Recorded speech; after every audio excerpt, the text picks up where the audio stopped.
kita di webinar kerjasama antara IAI UK dan Intech UK bertema pajak dalam pandangan syariah dan sejarah umat Islam. Terima kasih untuk Bapak Ibu yang sudah hadir bergabung. Kita lihat sudah ada sekitar 80-an yang join the Zoom. Terima kasih Bapak Ibu. Saya perkenalkan, saya Fauzia Rizky Yuniarti, perwakilan dari IAI UK akan menjadi moderator untuk hari ini. Baik, untuk agenda webinar kali ini, untuk materi pertama adalah pajak dalam preseden sejarah keuangan publik umat Islam selama 30 menit oleh Pak Dodik.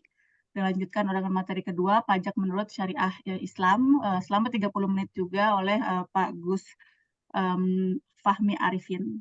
Lalu dilanjutkan dengan sesi tanya-jawab. Tapi nanti selama materi dipresentasikan, jika Bapak Ibu ada yang ingin bertanya, bisa disampaikan di kolom chat juga pertanyaannya, biar nggak lupa gitu ya Pak. Kadang suka ditunda-tunda sampai nanti, nggak taunya lupa gitu. Jadi bisa ditaruh juga di kolom chat, monggo. Oke, untuk memulai acara kita akan mendengarkan terlebih dahulu sambutan dari Ketua Intech UK, Mas Bagus Suyanto, SAB, MSc. Beliau sedang mengambil S3 di Sheffield University di Inggris. Kemudian sebelumnya beliau S2 di Manchester University dan S1-nya di Lembaga Administrasi Negara, Mas MIPA disingkatnya. Silakan Mas Bagus. Baik, terima kasih Mbak Uzi atas perkenalannya. Selamat pagi waktu Inggris dan selamat sore waktu Indonesia. Mungkin selamat malam juga kalau ada peserta yang hadir di zona waktu yang lain ya. Bismillahirrahmanirrahim. Assalamualaikum warahmatullahi wabarakatuh. Alhamdulillahirabbil alamin. Innal hamdalillah nahmaduhu wa nasta'inuhu wa nastaghfiruh wa na'udzu billahi min syururi anfusina wa min sayyiati a'malina may yahdihillahu fala mudhillalah wa may yudlilhu fala hadiyalah. Asyhadu an la ilaha illallah wa asyhadu anna Muhammadan abduhu wa rasuluhu la nabiyya ba'da. Allahumma shalli ala Muhammad wa ala alihi wa ashabihi wa man tabi'ahum bi ihsanin ila yaumiddin. Sebelumnya saya ingin mengucapkan terima kasih yang sebesar-besarnya atas kehadiran Bapak Ibu, rekan-rekan peserta webinar pada pagi hari ini atau sore hari ini tentang pajak dalam pandangan syariah dan sejarah umat Islam.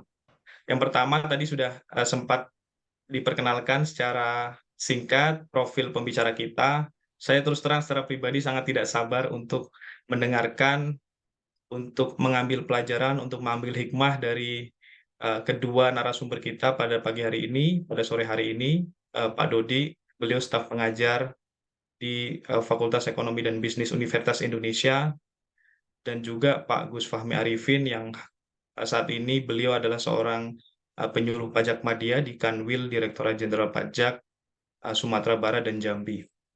Sebuah kehormatan bagi kami, Bapak Ibu, rekan-rekan peserta, untuk bisa menghadirkan diskursus terkait pajak dalam perspektif ekonomi Islam atau perspektif syariah, karena sebagai negara yang mayoritas penduduknya Muslim, terbesar bahkan di dunia, diskursus semacam ini seharusnya menjadi diskusi mainstream di kalangan pembuat kebijakan dan juga di kalangan para akademisi.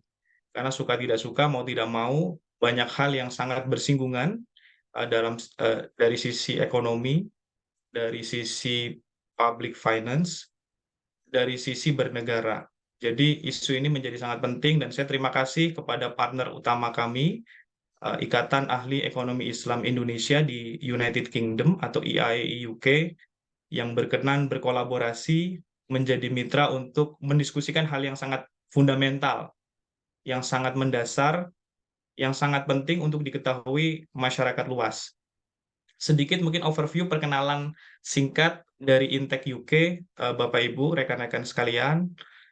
Intech UK ini sebetulnya adalah sebuah organisasi yang cukup baru, organisasi diaspora masyarakat Indonesia yang ada di Inggris. Berdiri tahun 2021, organisasi independen, profesional dan juga non-profit yang memfokuskan diri untuk membahas isu-isu terkait perpajakan, public finance, isu ekonomi dan isu-isu terkait lainnya. Sehingga beberapa anggota kami pun saat ini ada sekitar 40 anggota aktif yang sedang menempuh pendidikan master maupun doktoral di Inggris. dan beberapa puluh atau bahkan ratusan alumni lainnya yang sudah berkarya di Oh, Indonesia. Baik, jadi di kesempatan yang baik ini kita akan dengarkan bersama-sama dua aspek yang paling fundamental. Pertama, kita ingin mendengarkan nanti dari Pak Dodi bagaimana presiden pajak dalam sejarah umat Islam dilihat dari sisi eh, ya lebih ke sejarah barangkali gitu ya. Dan kita akan melengkapi diskusi dengan pembahasan dari Pak Gus Fahmi tentang pajak menurut syariah. Jadi mudah-mudahan kedua materi ini saling melengkapi. Saya juga tidak sabar untuk mendengarkan dari beliau berdua. Kita akan simak bersama-sama. Dan terakhir, kenapa isu ini menjadi perlu kita angkat, Bapak Ibu rekan-rekan sekalian, karena kemarin, tempo hari 16 Agustus 2023, saat Presiden menyampaikan nota keuangan kepada DPR, satu hari sebelum hari ulang tahun kemerdekaan RI, beliau menyebutkan beberapa angka, salah satunya adalah jumlah penerimaan negara. Nah, kalau Bapak Ibu berkesempatan untuk ngecek gitu ya, melihat 82,98 gitu ya, 82,98% penerimaan negara dalam negeri itu berasal dari pajak. Jadi perannya sangat sentral, eh, sehingga isu pajak ini mudah-mudahan menjadi isu yang seharusnya mainstream eh, bagi kita kalangan akademisi maupun para pengambil kebijakan. Nanti akan dibahas lebih lanjut oleh dua narasumber kita. Saya tidak akan berpanjang lebar. Selamat menikmati untayan hikmah pada pagi hari ini. Alhamdulillah jumlah peserta yang hadir terus bertambah. Saat ini ada sekitar 155. Jumlah yang masuk melakukan registrasi ada sekitar 440 lebih gitu ya. Mudah-mudahan terus bertambah dan memberikan manfaat bagi Bapak Ibu dan rekan-rekan sekalian. Itu saja, saya cukupkan. Terima kasih. Sekali lagi saya ucapkan selamat menikmati hidangan diskusi pada pagi dan sore hari ini. Mudah-mudahan membawa banyak manfaat. Billahi taufiq wal hidayah. Assalamualaikum warahmatullahi wabarakatuh. Waalaikumsalam warahmatullahi wabarakatuh. Baik, terima kasih Mas Bagus atas sambutannya. Selanjutnya akan ada sambutan juga dari Chairman AIA UK, Mas Muhammad Muhammad Rizky Rizaldi. Beliau sedang menempuh S3 di Sheffield University sama dengan Mas Bagus. Beliau S2-nya di Durham University di Durham di Inggris dan juga S1-nya di Universitas Gunadarma di Indonesia. Monggo Mas Aldi. Terima kasih Mbak Uji, Mas Bagus. Assalamualaikum warahmatullahi wabarakatuh. Alhamdulillah, salatu wassalam ala Rasulillah. Saya perwakilan dari IAI UK mengucapkan terima kasih yang sebesar-besarnya kepada Intech UK atas kerjasamanya, kolaborasinya. Semoga berkah, semoga berkelanjutan ke depannya. Terima kasih juga kepada para pembicara, Pak Dodik, Pak Gus Fahmi, dan juga Ibu Fauzia yang sudah berkenan menjadi pembicara dan moderator. Saya senang sekali ya, kami dari UK senang sekali akhirnya bisa mengadakan seminar berkaitan dengan topik ini, dan rasa-rasanya juga sudah lama topik ini menjadi cita-cita dari Mas Bagus dan timnya di Intech UK, dan akhirnya bisa terwujudkan seminar webinar dengan tema ini. Kalau dalam pandangan syariah, kalau kita ibadah-ibadah yang vertikal, yang langsung kepada Allah, itu yang terbaik adalah yang paling klasik ya, yang paling awal, as-salafiyin. Tapi kalau dalam hal muamalah, termasuk dalam hal pengelolaan keuangan negara, keuangan publik, termasuk pajak ini, maka yang terbaik adalah al-mutaakhirin gitu. Yang the best itu adalah yang paling akhir, yang paling inovatif gitu. Jadi mudah-mudahan dengan forum-forum seperti ini kita bisa melahirkan inovasi di dalam pengelolaan keuangan publik yang senantiasa sejalan, sevisi, semisi, dan semetodologi dengan apa yang diajarkan oleh Islam melalui Al-Quran dan juga Sunnah. Mohon izin memperkenalkan diri, UK, Dewan Pimpinan Wilayah, Dewan Pimpinan Ikatan Ahli Ekonomi Islam di United Kingdom, baru didirikan kembali itu tahun lalu. kami di IAI UK kebetulan nih, organisasi kami di IAI UK dan organisasinya Mas Bagus itu bosnya sama, yaitu Bu Sri Mulyani. Bosnya sama. Jadi kami di IAI UK di Jakarta, ketua umum kami adalah Ibu Sri Mulyani, dan ini unik sekali kita memiliki bos yang sama. Kembali ke isu pajak tadi, selain menghasilkan inovasi, juga mudah-mudahan forum seperti ini bisa menjadi jembatan dari keberagaman pandangan umat Islam terkait pajak. Jadi keberagaman pandangan, baik fikih, baik metodologis, baik secara ekonomi dan sosial, itu adalah sebuah keniscayaan dan sesuatu yang sangat bagus sebenarnya. Sesuatu yang sangat bagus dan dibutuhkan, karena melalui dialektika seperti itu, solusi-solusi masalah-masalah di masyarakat menjadi lebih tepat untuk diselesaikan.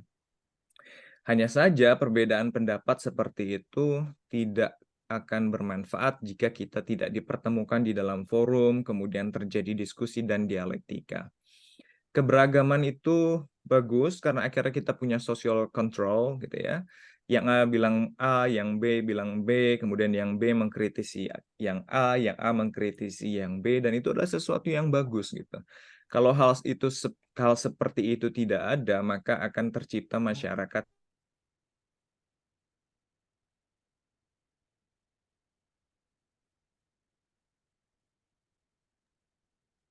Saldi terputus.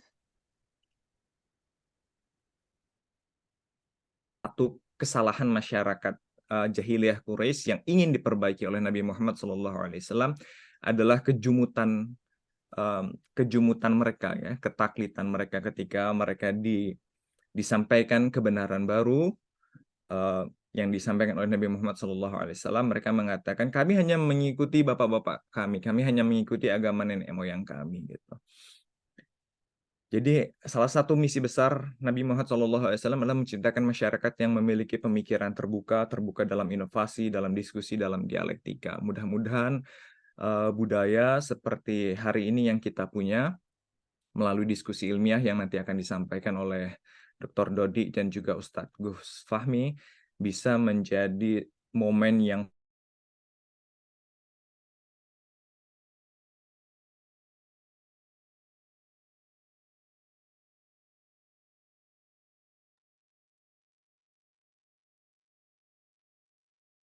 semoga kolaborasi ini berkah dan berkelanjutan. Assalamualaikum warahmatullahi wabarakatuh.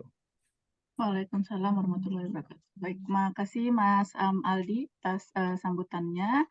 Ini pembicara pertama sudah hadir, Pak Dodi. Kita bisa masuk ke materi pertama, pajak dalam preseden sejarah keuangan publik umat Islam yang akan disampaikan oleh Pak Dr. Dodik Diswantoro, SEAK, panjang ya Pak, CA, MSc, ACC.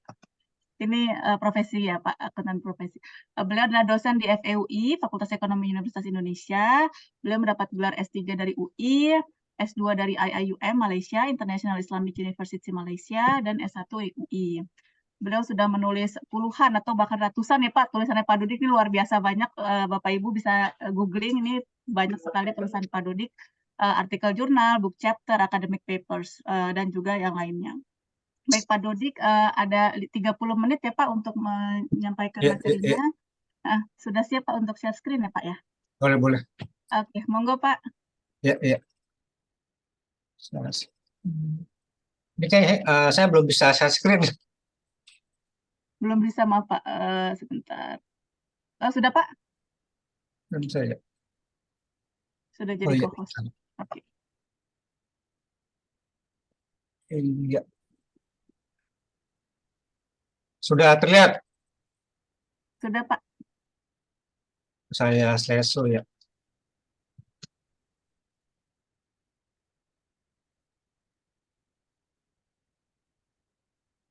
Ya, terima kasih. Assalamualaikum warahmatullahi wabarakatuh. Suara saya jelas? Jelas Pak. Iya. Selamat sore dan pagi kali ya. Misalnya jam berapa ya? Di Inggris pagi Pak. Jam 9 ya Mas Aldi ya? Iya, jam 9.46 ini Pak. Iya, iya. Saya di daerah Depok Selatan ya, tepatnya di daerah Citayam selain itu. Jadi ini saya diminta untuk memaparkan tentang pajak kali ya. Saya kasih judul pajak dalam sejarah anggaran sektor publik Islam gitu. Karena memang saya pengajar sektor publik dan pengajar akuntansi syariah setelah itu di kampus UI setelah itu kan. Jadi ini kebetulan banyak diambil dari rujukannya dari buku saya setelah itu kan. Bukunya tentang apa prinsip Islam dalam anggaran sektor publik. APBN, APBD, APBDS dan yang Islami selain itu.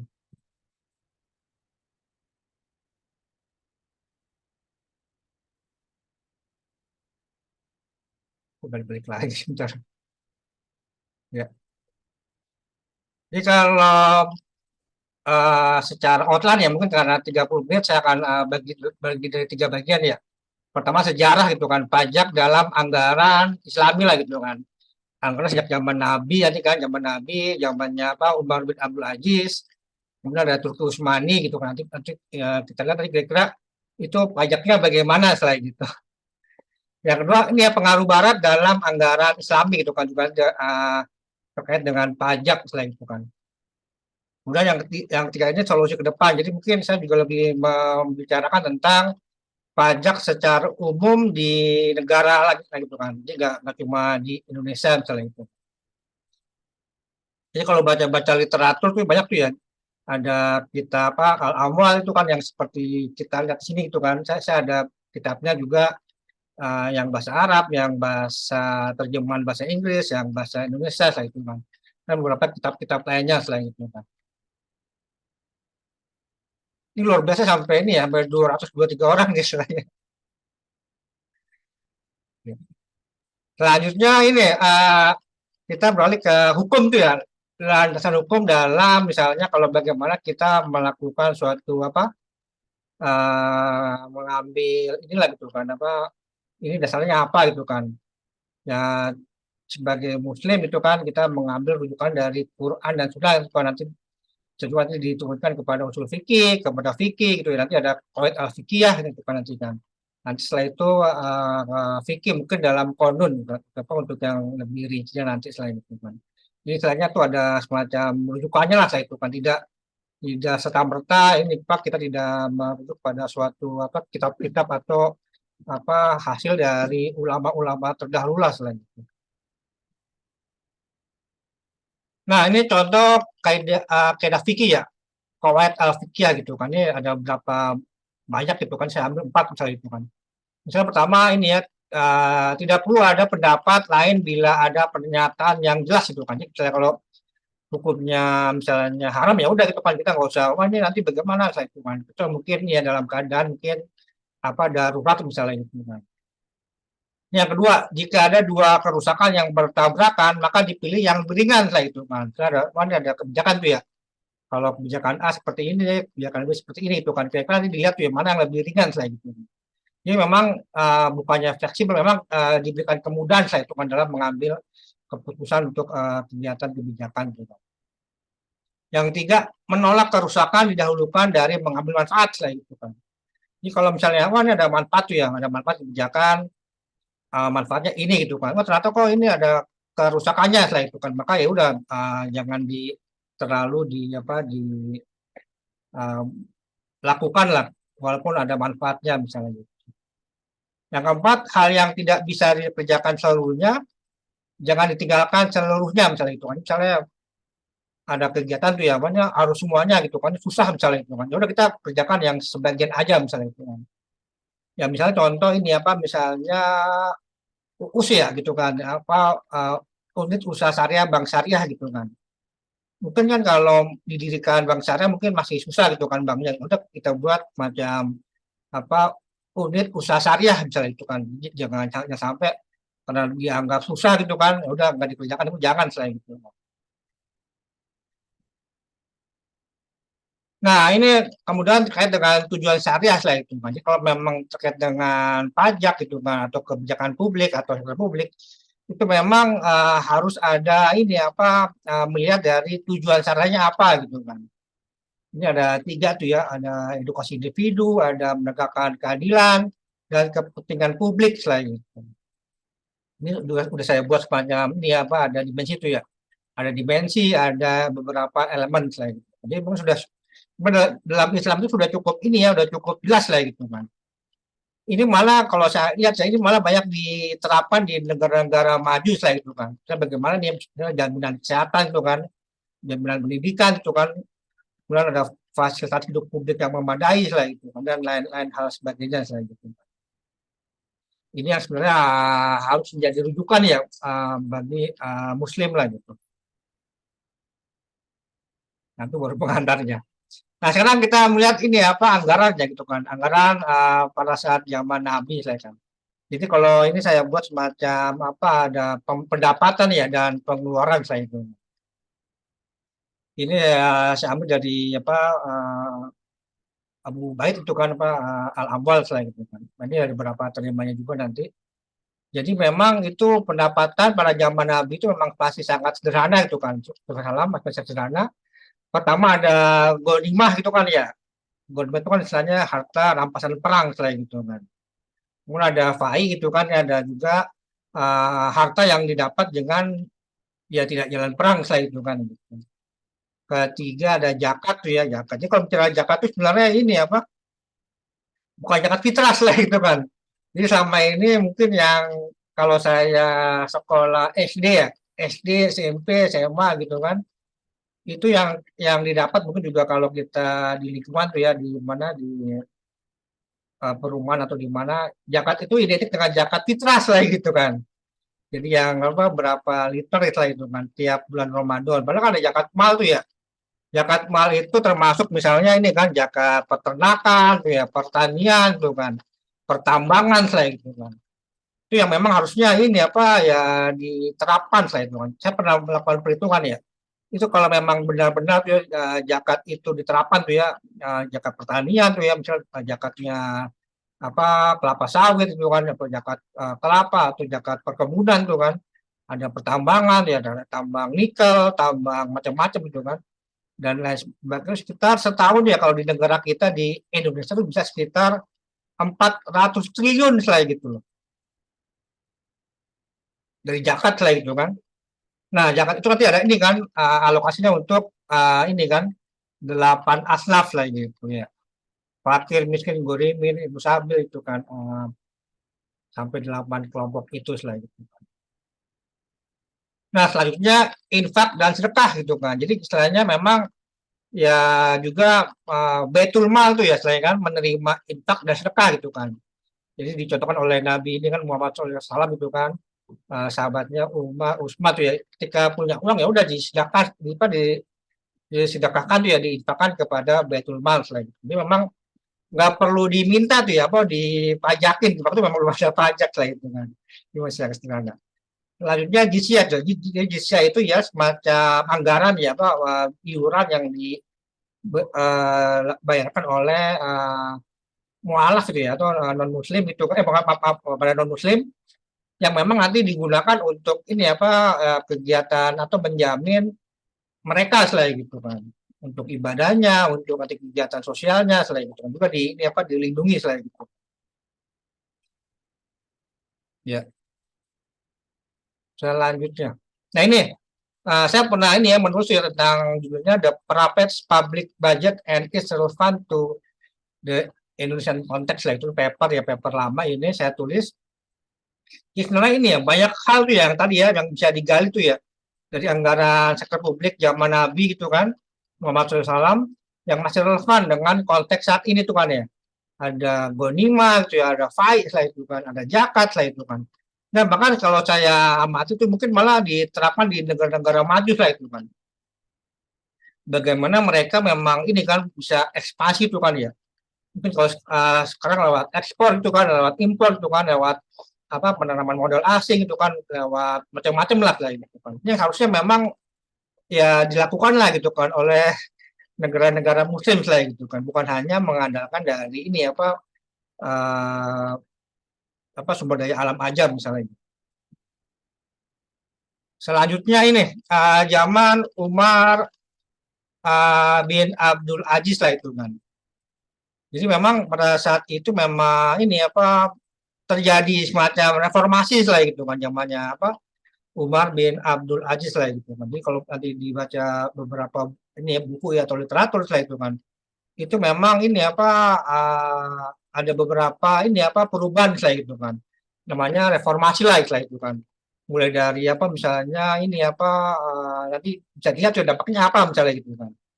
Nih kalau kita lihat sini ada misalnya ada masih ada ya ada zakat itu ya. Ada sedekah, ada jizyah, nah dan ada khoras itu kan, pajak tanah lah itu kan. Jadi saat itu mulai ada pajak tanah lah itu kan untuk apa perkebunan, tuh, ya, pertanian, lah itu kan, untuk pengembangan lainnya lah itu. Kan. Jadi kalau bicara pajak itu memang nanti itu ya Pak banyak jenisnya tuh ya, bukan cuma ini kan, bukan cuma apa pajak penghasilan, PPN atau PPNBM saya itu kan.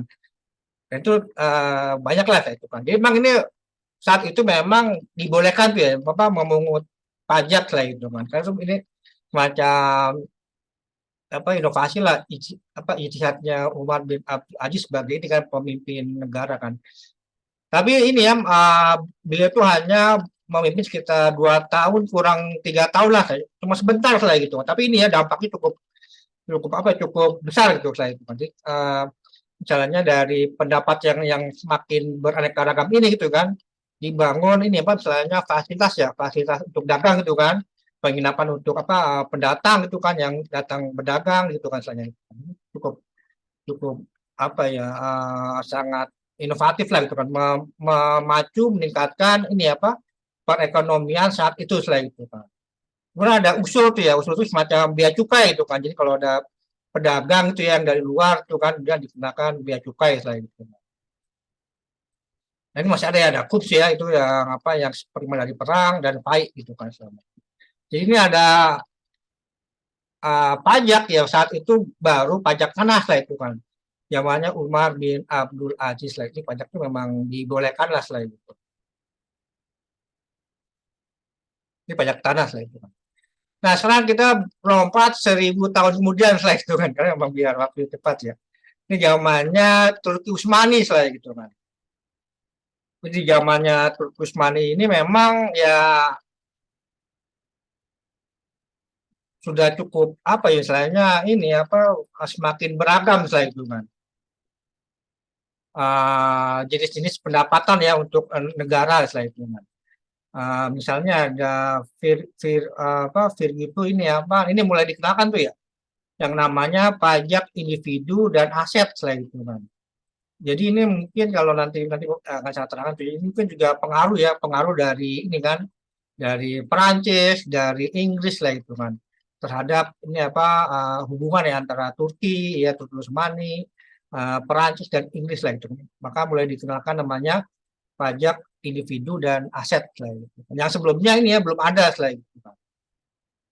Jizya kan ya itu kan untuk yang non muslim tapi ada beberapa kemudian nanti ya dihapus lah gitu kan.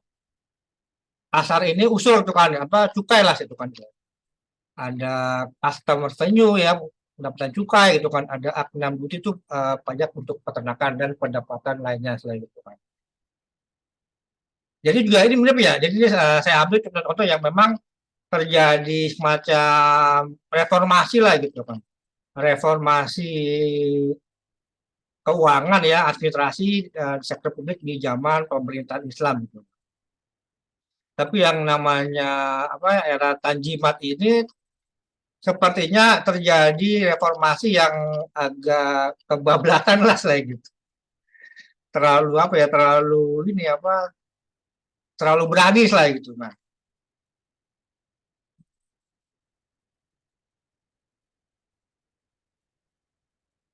Nah ini saya ini apa reformasi Tanzimat ini di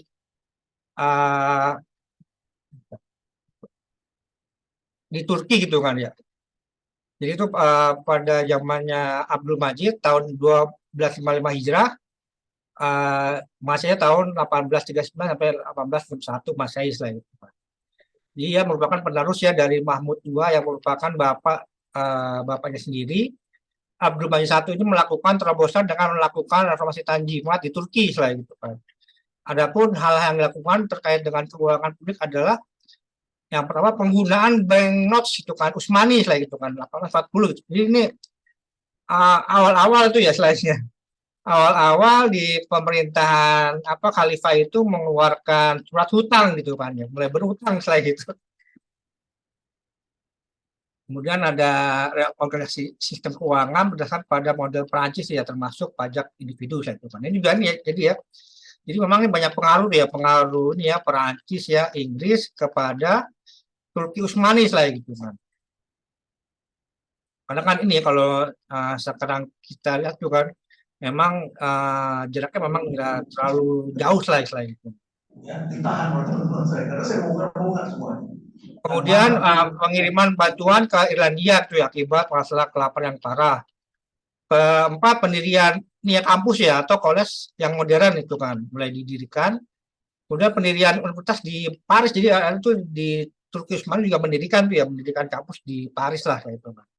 Yang selanjutnya penghapusan pajak untuk non Muslim. Nah ini juga mulai ini pada zamannya era Tanzimat ini lah itu kan yang menjadi ini juga sebenarnya dianggap ya diskriminasi lah selain gitu. Jadi dihapuskan selain. Kalau kasih anggaran untuk perbaikan perdagangan yang modern gitu kan. Jadi memang saat itu memang ini memang dilakukan ini kan untuk perbaikan lah untuk dukungan ya untuk bagaimana melakukan perdagangan yang modern itu kan dengan adanya misalnya pelabuhan tuh ya, ada pelabuhan, nanti ada dan pendukung lainnya misalnya gitu. Ke bagian selanjutnya ke nomor 8, peraturan baru untuk kepemilikan tanah ya 1898. Nah, kemudian beberapa tahun kemudian ya sejak menerbitkan banknotes utang itu kan ya zaman Turki Utsmani, itu Turki mengumumkan gagal bayar utang gitu pada 30 Oktober 1875 gitu. Jadi utang ini sebenarnya memang sudah ada contoh tuh ya, contoh gagal bayar di zaman kekhalifahan Turki gitu. Kenapa gagal bayar? Ya karena ini utang tersebut digunakan untuk membangun armada perang tuh ya, kapal perang gitu kan, sampai beberapa teknologi yang cukup maju lah itu. Tapi akhirnya karena tidak didukung oleh pendapatan yang ini kan dari sumber pendapatan ya akhirnya ketika itu ya gagal bayar yang mengakibatkan beberapa ini kan perjanjian ulang gitu kan.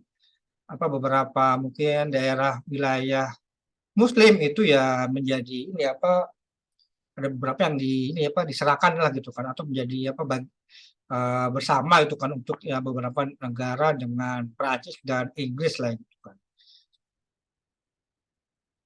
Jadi memang kalau melihat sejarahnya memang ya pajak itu memang ya baru muncul ya untuk yang misalnya yang pajak tanah zamannya Umar bin Abdul Aziz itu ya tahun 800-an 900. Untuk pajak individu ya pajak penghasilan dan pajak-pajak lainnya itu memang banyak dipengaruhi oleh Prancis dan Inggris lah gitu. Karena mereka memang sudah menerapkan pajak gitu kan yang bersifat ya harus dipajakin lah gitu kan, lebih besar pada individu gitu kan. Dan itu diadopsi oleh Turki Utsmani lah gitu. Jadi kalau secara sejarah memang akhirnya ini kan itu dibolehkan ya, karena memang ada semacam asimilasi dari budaya selain itu.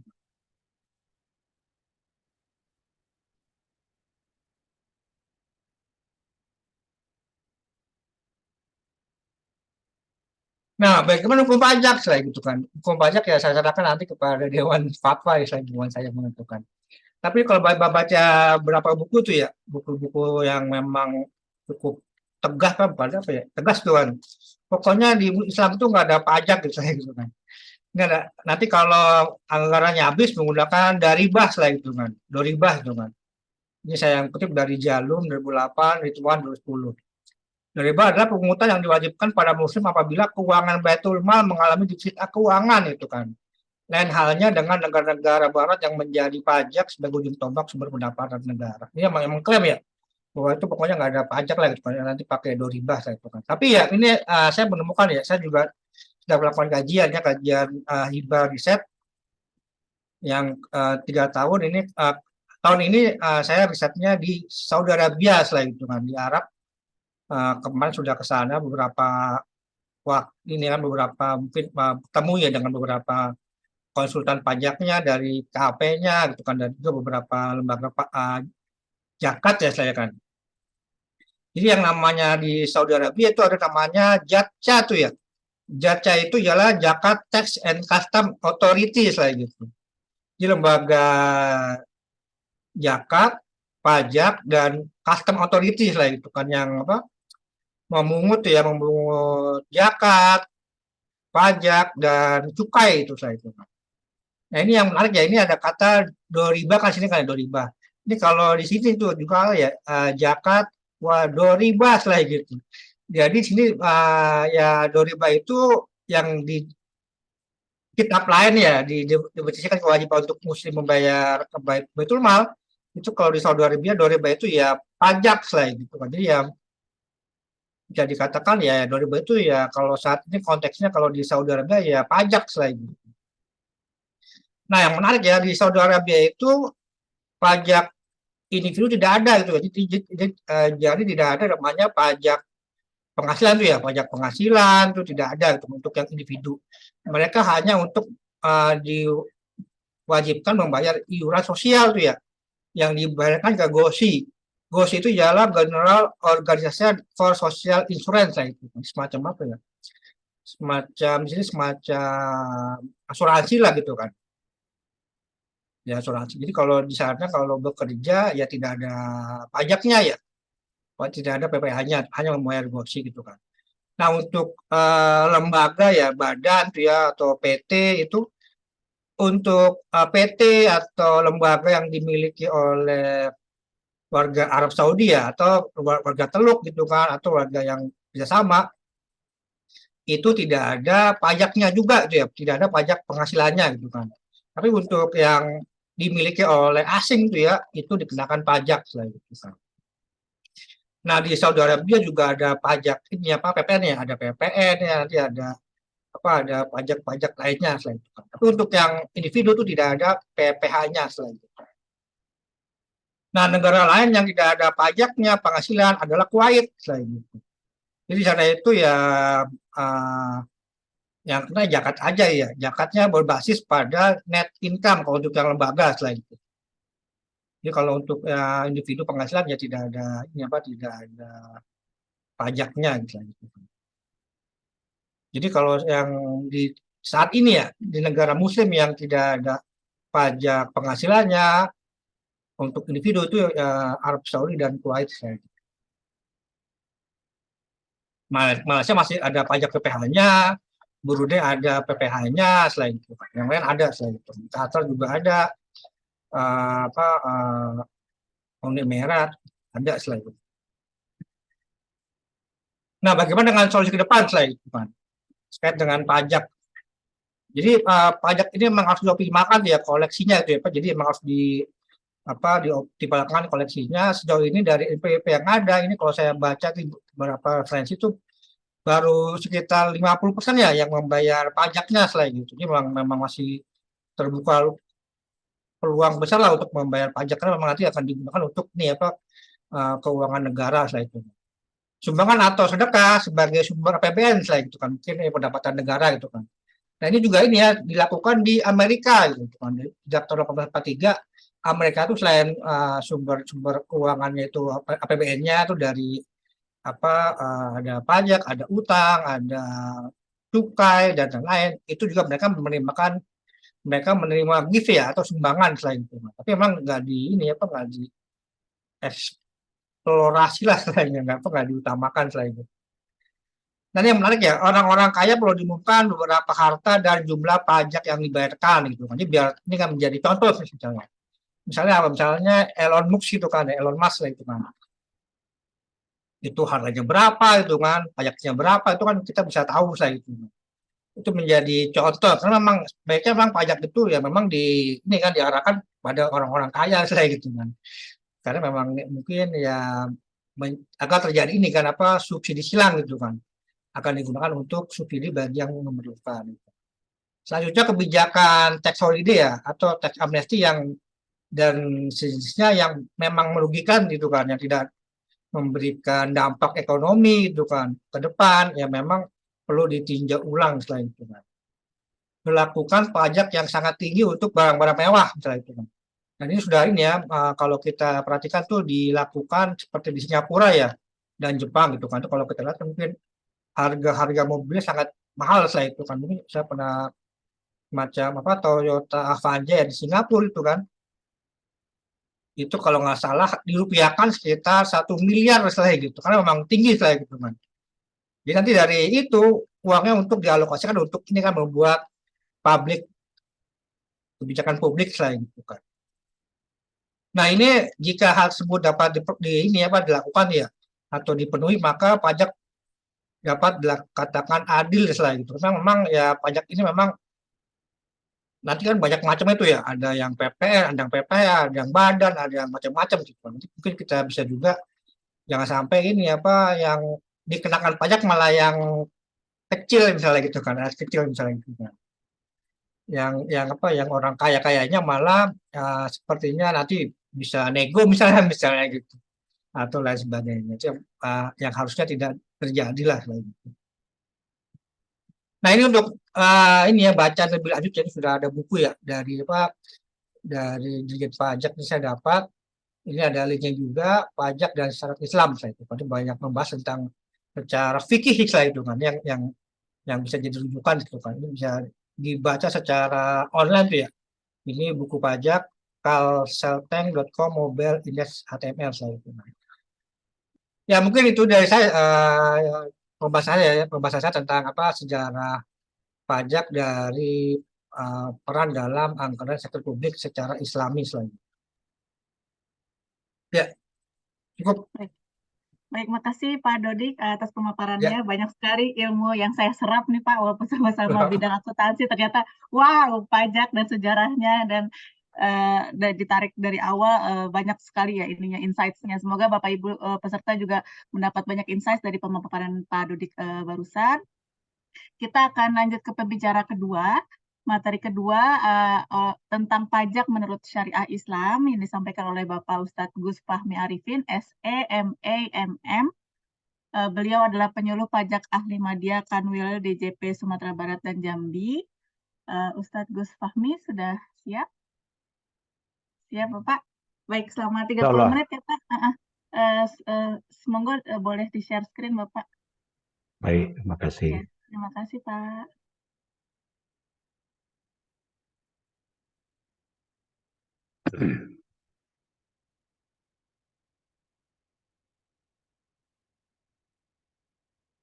Baik, Bismillahirrahmanirrahim. Assalamualaikum warahmatullahi wabarakatuh.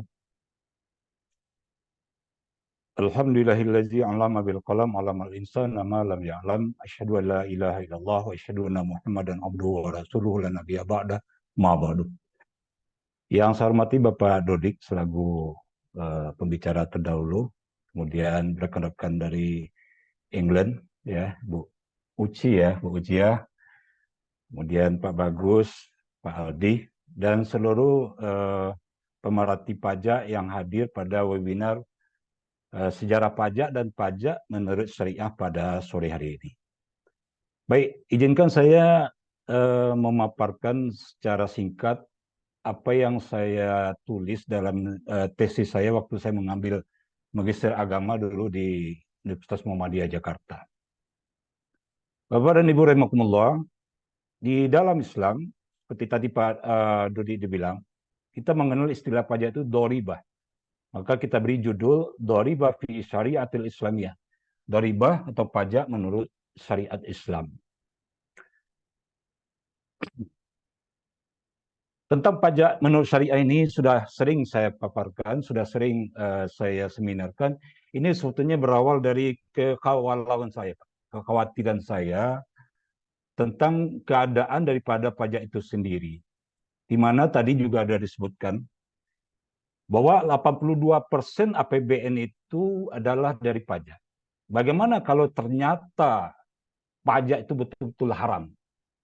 Nah, bukankah kita semua akan memakan barang yang haram? digunakan untuk sekolah, digunakan untuk keamanan polisi dan sebagainya. Ini kekhawatiran saya, Pak. Dan kemudian ditambah lagi statement kedua. Beberapa media atau beberapa ustadz mengatakan pegawai pajak itu masuk neraka. Ya kan? Lalu bagaimana rakyat pemakainya? Apakah pegawai pajaknya saja masuk neraka? Ya kan? Nah, muncullah pertanyaan berikutnya, lalu pajak zaman Nabi bagaimana? Nah, sehingga nanti sampailah pembicaraan kepada masalah doribah. Kenapa pajak itu muncul dalam Islam dan bagaimana nanti pajak, kondisi pajak di Indonesia saat ini apakah sudah sesuai dengan syariat atau belum? Tadi sudah disebutkan memang 82%, Pak. 82% APBN itu dari pajak, ya. 2021 triliun dari 2.463 triliun pendapatan negara. Di mana 1.718 bersumber dari pajak PPH, PPN, PBB dan pajak lainnya, ya. Ini luar biasa nih, kalau seandainya ini memang dikatakan seperti tadi haram, maka haramlah seluruhnya. Ya kan, haramlah dokter-dokter menggunakan obat, haramlah guru-guru membayar uang sekolah, ya kan, semuanya menjadi haram.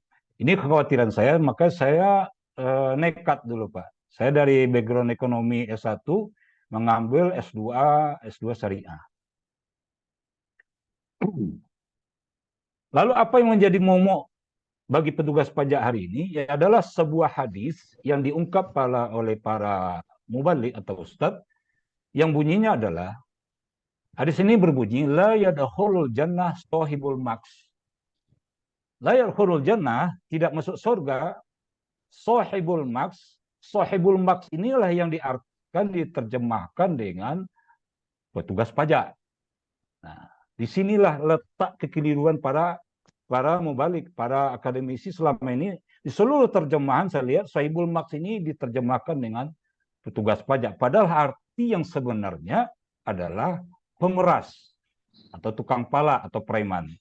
Nah, tapi karena sempitnya kita berwawasan kita atau jarangnya kita diskusi, sehingga kita mengikuti pola ini, sehingga shahibul maks itu sudah disamakan dengan pegawai pajak. Sehingga shahibul maks tadinya masuk neraka, pegawai pajak juga ikut masuk neraka. Nah, ini letak kekeliruan pertama dalam literatur yang saya temukan tentang arti daripada shahibul maks, bukan sebetulnya petugas pajak, ya. Dia arti yang tepat adalah pemeras atau tukang pala. Maka ketika statement ini muncul, ya, saya betul-betul gundah, Bapak dan Ibu, ya. Ya, ketika ada beberapa video yang kita lihat, ya, saya tidak mau tertutup, ya. Video ini betul-betul menghantam, ya, petugas pajak. Ada yang ingin berhenti, Pak, setelah mendengar bekerja di kantor pajak haram, ya kan, dia berhenti bekerja. Ada yang mencari menantu pun sulit, ya kan, jangan menantu orang pajak katanya, ya kan. Akhirnya orang pajak pun sulit, ya. Kemudian wajib pajak pun tidak mau bayar pajak karena dia merasa membayar pajak ini bukan lagi ibadah. Kalau sudah haram, dia otomatis tidak lagi wilayah ibadah. Dan terakhir, kalau ini efeknya betul haram, maka bukan hanya petugas pajak yang masuk neraka, bahkan semua pengguna daripada seluruh bangsa Indonesia, dia bisa termasuk adalah penikmat daripada pajak ini masuk neraka juga. Nah, makanya penting kita bicarakan apakah pajak ini betulkah dia itu haram sebagaimana statement para ustadz-ustadz yang ada di YouTube ini. Bapak Ibu bisa lihat, masih bisa buka video-video ini, masih ada sampai sekarang. Nah, untuk mengcounter ini, saya yang doif ini berusaha untuk memberikan informasi yang sebenarnya. Ya. Dalam kitab zakah, dalam kitab fikih zakah, Dr. Yusuf Qaradawi jelas mengatakan zakat dan pajak itu dua-duanya kewajiban. Karena dalam bab 10 dalam kitab fikih zakat ini, Dr. Yusuf Qaradawi mengatakan zakah wa dharibah. Wa itu artinya dan. Berarti barang komplementer. Dalam ekonomi kita sebut ada barang substitusi, ada barang komplementer. Jadi zakat dan pajak itu komplement, dia melengkapi. Karena zakat sudah ditetapkan oleh Allah Subhanahu wa taala hanya untuk asnaf yang 8. Sehingga tidak bisa dipaksakan seluruh biaya dari zakat. Maka muncullah satu pendapatan baru yang bernama doribah atau pajak. Kemudian juga Imam Al-Mawardi dalam kitab Al-Ahkam Al-Sultaniyah sudah menulis, Bapak Ibu, bahwa sebetulnya negara-negara di zaman kekhalifahan itu sudah memungut pajak dalam kitab beliau Al-Kharaj. Kemudian kalau kita lihat lagi kitab yang lebih awal lagi, kitab karena Imam Syafi'i. Dalam kitab Al-Um ditulis di bab 3, jilid 3 itu semuanya bercerita tentang jizyah. Jizyah ini ya adalah pajak bagi non-muslim. Ya. Kemudian ada lagi kitab yang lebih komplit lagi, namanya kitab Al-Kharaj. Ya, Al-Kharaj karena Abu Yusuf. Ya. Ini beliau sudah menulis ya ketika di zaman dinasti Umayyah, ya, di zaman dinasti Umayyah ada kitab Al-Amwal. Ya. Ini adalah kitab-kitab yang berbicara tentang APBN, anggaran pendapatan dan belanja negara di zaman kekhalifahan. Tapi karena kita jarang membahas ini, maka kita menganggap bahwa pajak itu tidak pernah dibahas oleh ulama-ulama terdahulu. Padahal kitabnya sudah seabri-abri. Ya. Dapat kita lihat Bapak Ibu, ya, begitu banyak pembahasan tentang pajak ini. Ya, coba lihat ini Hendy.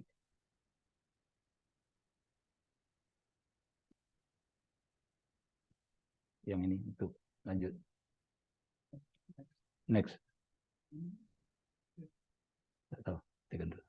Oke. Oke, Bapak. Ya, saya sedang menemukan seluruh kitab-kitab yang berhubungan dengan fikih ini, di situ ada bab tentang pajak. Seluruh kitab, ya. Nah, asalkan kitab fikih pasti ada bab tentang pajak di situ. Nah, apalagi kitab yang terbaru, kitab Said Sabiq. Dalam kitab Al-Muwatta ada, Anas bin Malik, Bidayah, Waniyah, Ibnu Katsir ada. Semua kitab-kitab terdahulu ada membahas tentang pajak, ya. Namun yang menjadi topik, ya, yang menjadi pembahasan yang paling urgent sekarang adalah pengertian daripada sahibul maks. Apakah sahibul maks itu sama dengan petugas pajak? Ini dulu bagian pertama yang ingin saya jelaskan, Bapak Ibu. Di dalam hadis, contohnya dalam Sahih Abu Daud, ya, hadis nomor 2937 dikatakan, ringkasannya, la yadkhulul jannah sahibul maks. Sahibu maks. Kadang-kadang ditulis sahibul maks, kadang-kadang ditulis sahibu maksin. Di sini diterjemahkan orang yang mengambil pajak. Karena mungkin sulitnya menerjemahkan sahibul maks ini dalam bahasa Indonesia, sehingga orang suka mengambil yang mudah. Maka diartikan sahibul maks itu petugas pajak, ya, secara zalim. Kalau betul, ya, mengambil secara zalim tanpa undang-undang, tanpa dasar daripada peraturan, tanpa masuk ke APBN, artinya dia untuk sendiri. Betul, itu sahibul maks. Tapi kalau bukan demikian, maka terjemahan sahibul maks ini tidak tepat diterjemahkan secara pajak. Dia adalah orang yang mengambil pajak secara zalim, yang di luar ketentuan daripada Rasulullah SAW. Itu yang hadis yang pertama. Kemudian juga hadis berikutnya dalam Sahih Abu Daud juga sama terjemahannya.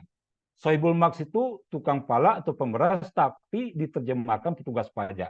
Sehingga petugas pajak menjadi terdakwa. Menjadi susah dia, ya kan?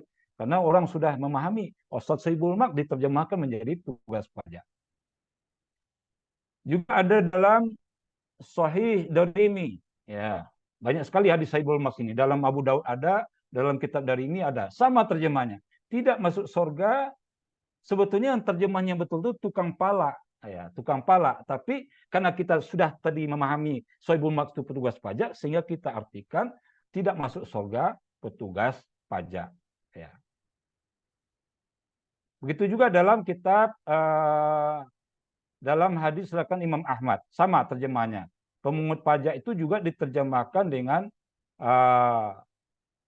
pemungut pajak. Sahibul maks juga terjemahkan dengan pemungut pajak. Ini bentuk kesalahan pertama secara akademis, ya, menerjemahkan sahibul maks ini adalah keliru. Ya. Lalu bagaimana yang seharusnya? Maaf, satu lagi, ini yang lebih berbahaya lagi Bapak Ibu. Di dalam Sahih kitab Imam Ahmad itu ada hadis Khalid bin Walid, ya. Khalid bin Walid mengatakan, hai kepada seorang wanita yang berzina, hendaklah engkau minta taubat sebagaimana tobatnya sahibul maks. Hadisnya sahibul maks, tapi dalam terjemahannya Bapak Ibu dikatakan sebagaimana tobatnya petugas pajak. Nauzubillah. Bayangkan, sepetugas pajak sama dengan disuruh tobat seperti pezina. Ya. Ini bentuk kesalahan dalam dunia akademis. Ya, menyamakan. Saya membaca hadis ini dulu, ampun saya.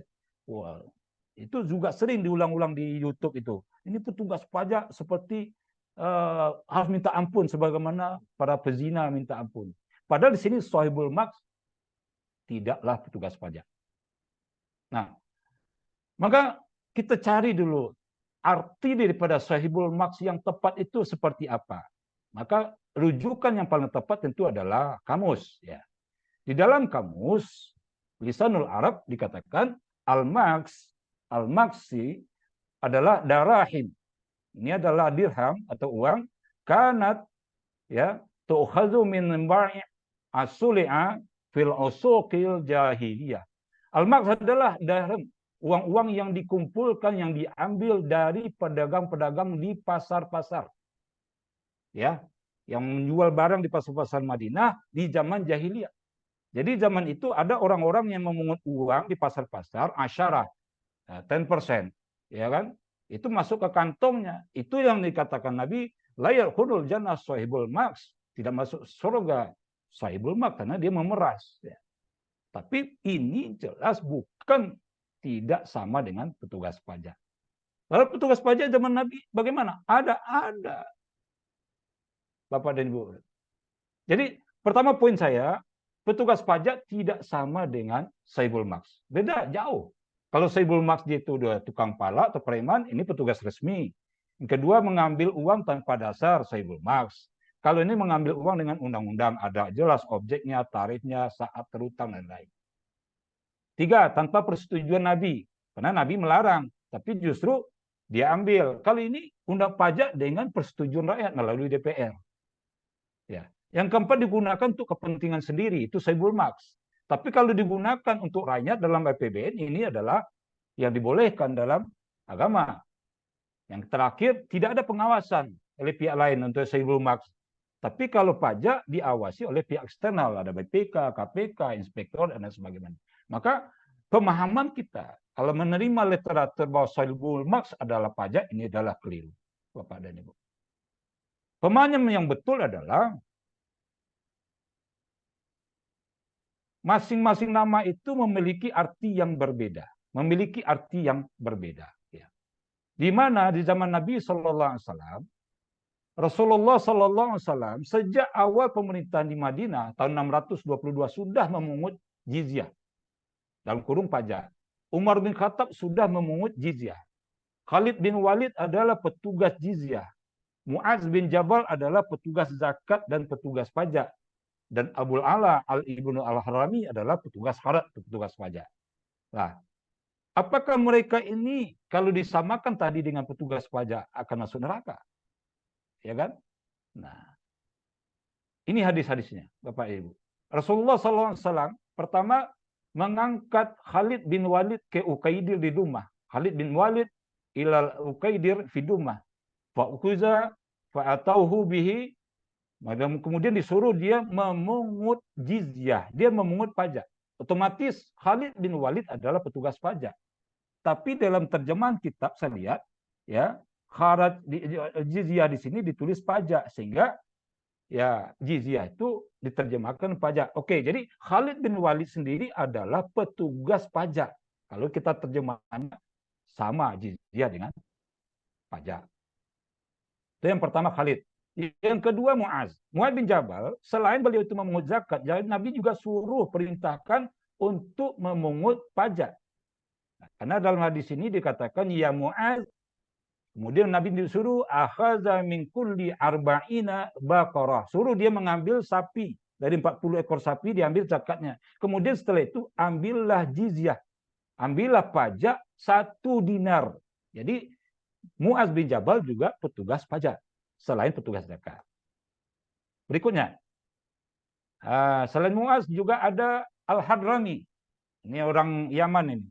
Al-Hadrami juga disuruh Rasulullah ke Bahrain, ya, ke Bahrain untuk memungut usyur itu zakat, dan juga mengambil kharaj, mengambil pajak. Jadi Abu Lala Al-Hadrami adalah petugas zakat sekaligus juga petugas pajak. Nah, karena kata Nabi di sini, dalam hadis ini jelas, minal muslimina urs, dalam kaum muslimin ambil dia pajaknya, wa minal musyrikina kharaj, dan dari orang non muslim ambillah kharaj, ambillah pajaknya. Jadi Abu Lala Al-Hadrami adalah petugas pajak. Nah, kalau gitu terjemahan yang tadi adalah sangat keliru. Tidak sama petugas jizyah, petugas kharaj dengan petugas pajak. Ya. Apalagi ini, hadis yang ayat yang paling populer, Bapak dan Ibu. Dalam Al-Quranul Karim, ada satu terjemahan, ya, satu-satunya terjemahan dalam Al-Quran itu yang ada tertulis jelas kata pajak. Surat Taubah ayat 29, dikatakan dalam ayat itu, qatilul ladzina la yu'minuna billahi wala bil yaumil akhir wala yuharrimuna ma haramallahu wa rasuluhu wala yadiruna dinal haqqi minal ladzina utul kitab hatta yu'tul jizyah, sampai mereka membayar jizyah atau pajak ayyadi wahum shagirun, dengan tangannya dan mereka dalam keadaan tunduk. Jadi di Madinah itu orang-orang Nasrani yang Yahudi dijamin kemerdekaannya untuk hidup damai, tentram di Madinah. Tapi mereka waktu itu diwajibkan membayar jizyah. Jadi jizyah ini, pajak ini sudah dipungut sejak zaman Nabi SAW. Ini yang jelas dalam Al-Quranul Karim. Kemudian juga dalam hadis tadi, Nabi juga menunjuk, ya, pegawai-pegawai untuk memungut jizyah dan juga memungut kharaj. Nah, kemudian Bapak Ibu, setelah kita lihat seluruh teks daripada kitab hadis, ya, dan juga kita fikih, ternyata ada 5 istilah tentang pendapatan ini yang semua diterjemahkan menjadi pajak. Pertama, istilah dalam Al-Quran jizyah, terjemahnya pajak. Kemudian kharaj, terjemahnya pajak juga. Nanti usyur, itu terjemahan pajak juga. Doribah, terjemahnya pajak juga. Oke, yang 5 masih oke. Tapi yang terakhir, al-maks, pemeras juga diterjemahkan pajak juga. Disinilah miskinnya kita berbahasa di bahasa Indonesia ini. Ya. Maka lebih bagus bahasa Arab, kemudian bahasa Inggris. Bahasa Arab, bahasa Inggris dia beda uang, beda waktu, beda kata. Tapi dalam Indonesia, semua diterjemahkan pajak, sehingga pajak ini menjadi terdakwa. Ya, menjadi terdakwa. Seolah-olah kesalahan daripada semua itu pajak yang salah. Padahal jizyah, kharaj, usyur, doribah ini beda dengan al-maks. Nah, semua dapat kita lihat dalam kitab-kitab ini. Ya, dalam kitab hadis seperti ini ada semua, Bukhari, Muslim, Abu Dawud, Darimi, Tirmizi, Nasa'i, Ibnu Majah, semua ada istilah-istilah kharaj dan jizyah ini. Ya, betul juga dalam kitab fikih. Ya, dalam kitab fikih semua kita temukan istilah-istilah pajak, ya, baik itu namanya jizyah, kharaj, usyur, apalagi zakat, ya. Ini semua kita temukan dalam kitab-kitab fikih. Yang jadi poin kita pada ini, setelah pertama tadi al-maks, apa poin berikutnya? Apa saja sumber pendapatan yang ada dalam Islam setelah Nabi itu berkuasa di Madinah dan seterusnya di zaman khilafah? Di dalam Islam ada sebetulnya 8 jenis pendapatan negara, Pak. 8 jenis pendapatan negara. Nah, mawarid ad-daulah fil Islam ada 8. Pertama, ghanimah. Ya, ghanimah atau harta rampasan perang. Ini diperoleh khusus ketika berperang. Yang kedua, jizyah, surat Taubah ayat 29. Yang ketiga namanya kharaj. Ini juga dipraktikkan zaman Nabi SAW. Ada usyur. Ya, usyur ini ada 2. Ada usyur itu sebagai zakat pertanian, ada usyur itu sebagai biaya masuk atau cukai bahasa sekarang. Itu semua tergolong namanya fa'i. Bagaimana diterangkan dalam surah Al-Hasyr ayat 6-7. Selain daripada itu, untuk muslim dipungutlah beberapa sumber. Pertama ada namanya infak, yang kedua wakaf, yang ketiga zakat, yang terakhir muncullah terminologi baru yang bernama doribah atau pajak, berpedoman kepada surah Al-Baqarah ayat 177. Jadi sebetulnya sumber pendapatan dalam Islam itu banyak sekali, ada 8. Hanya dipisahkan yang bersumber dari muslim ada 4, yang bersumber tadi dari non-muslim ada 4. Jadi totalnya ada 8. Nah, ini ringkasannya Bapak Ibu ya. Bagaimana sumbernya yang 8 ini? Subjeknya siapa? Ya, objeknya beda. Kalau ghanimah objeknya adalah harta, kalau jizyah objeknya adalah jiwa, kalau kharaj objeknya adalah sewa hasil tanah, usyur objeknya adalah barang dagang, sedangkan sedekah atau zakat objeknya adalah harta, usyur pertanian objeknya adalah zakat hasil pertanian. Nah, ini juga masing-masing digunakan untuk tujuan-tujuan yang sudah ditetapkan oleh Allah Subhanahu wa taala. Contoh, kalau ghanimah itu boleh dipakai untuk keperluan umum. Untuk keperluan umum. Begitu juga dengan jizyah, kharaj dan usyur. Tapi zakat ini khusus digunakan hanya untuk asnaf yang 8. Sehingga zakat ini tidak bisa digunakan untuk menggaji pegawai negeri, ya.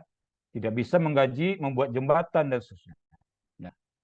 Nah, karena waktu pendek, saya akan percepat. Pertama, ghanimah. Bapak Ibu bisa lihat ya di surah Al-Anfal ayat 1, kemudian di surah Al-Anfal ayat 41, kemudian di surah Al-Anfal ayat 68, 69. Ini semua pendapatan yang berhubungan dengan Al-Anfal. Yang kedua, pendapatannya adalah apa yang kita sebut dengan fa'i, harta yang diperoleh tanpa berperang. Di sini Rasulullah SAW memperoleh pendapatan yaitu di Khaybar, yang mana sekali panen beliau memiliki hasil, mendapat hasil untuk setahun nafkah istri-istri beliau. Ya, jadi beliau juga Rasulullah punya kebun di Khaybar dekat Madinah sana. Ini namanya fa'i. Ya, fa'i. Yang ketiga jizyah. Jizyah ini jelas dipungut kepada non muslim, ya. Tarifnya ada satu dinar, ya, ada beberapa dinar sesuai dengan keputusan khalifah. Ya, ini jizyah khusus diberikan untuk non muslim. Kemudian yang keempat, selain jizyah ada namanya kharaj. Kharaj ini lebih cocoknya, kharaj ini adalah sewa hasil tanah. Jadi tanah-tanah yang sudah dikuasai oleh khalifah kemudian diserahkan kepada non muslim. Dia boleh olah tu hasil tanah itu, maka hasilnya itu disebut dengan kharaj. Tarifnya 50%. Ini sudah ada sejak Nabi SAW. Ini contoh dalam hadis ini dikatakan An Ala ibnu Al-Harami qala ba'asani Rasulullah sallallahu alaihi wasallam ila Bahrain, disuruh ke Bahrain, atau ila Hajar.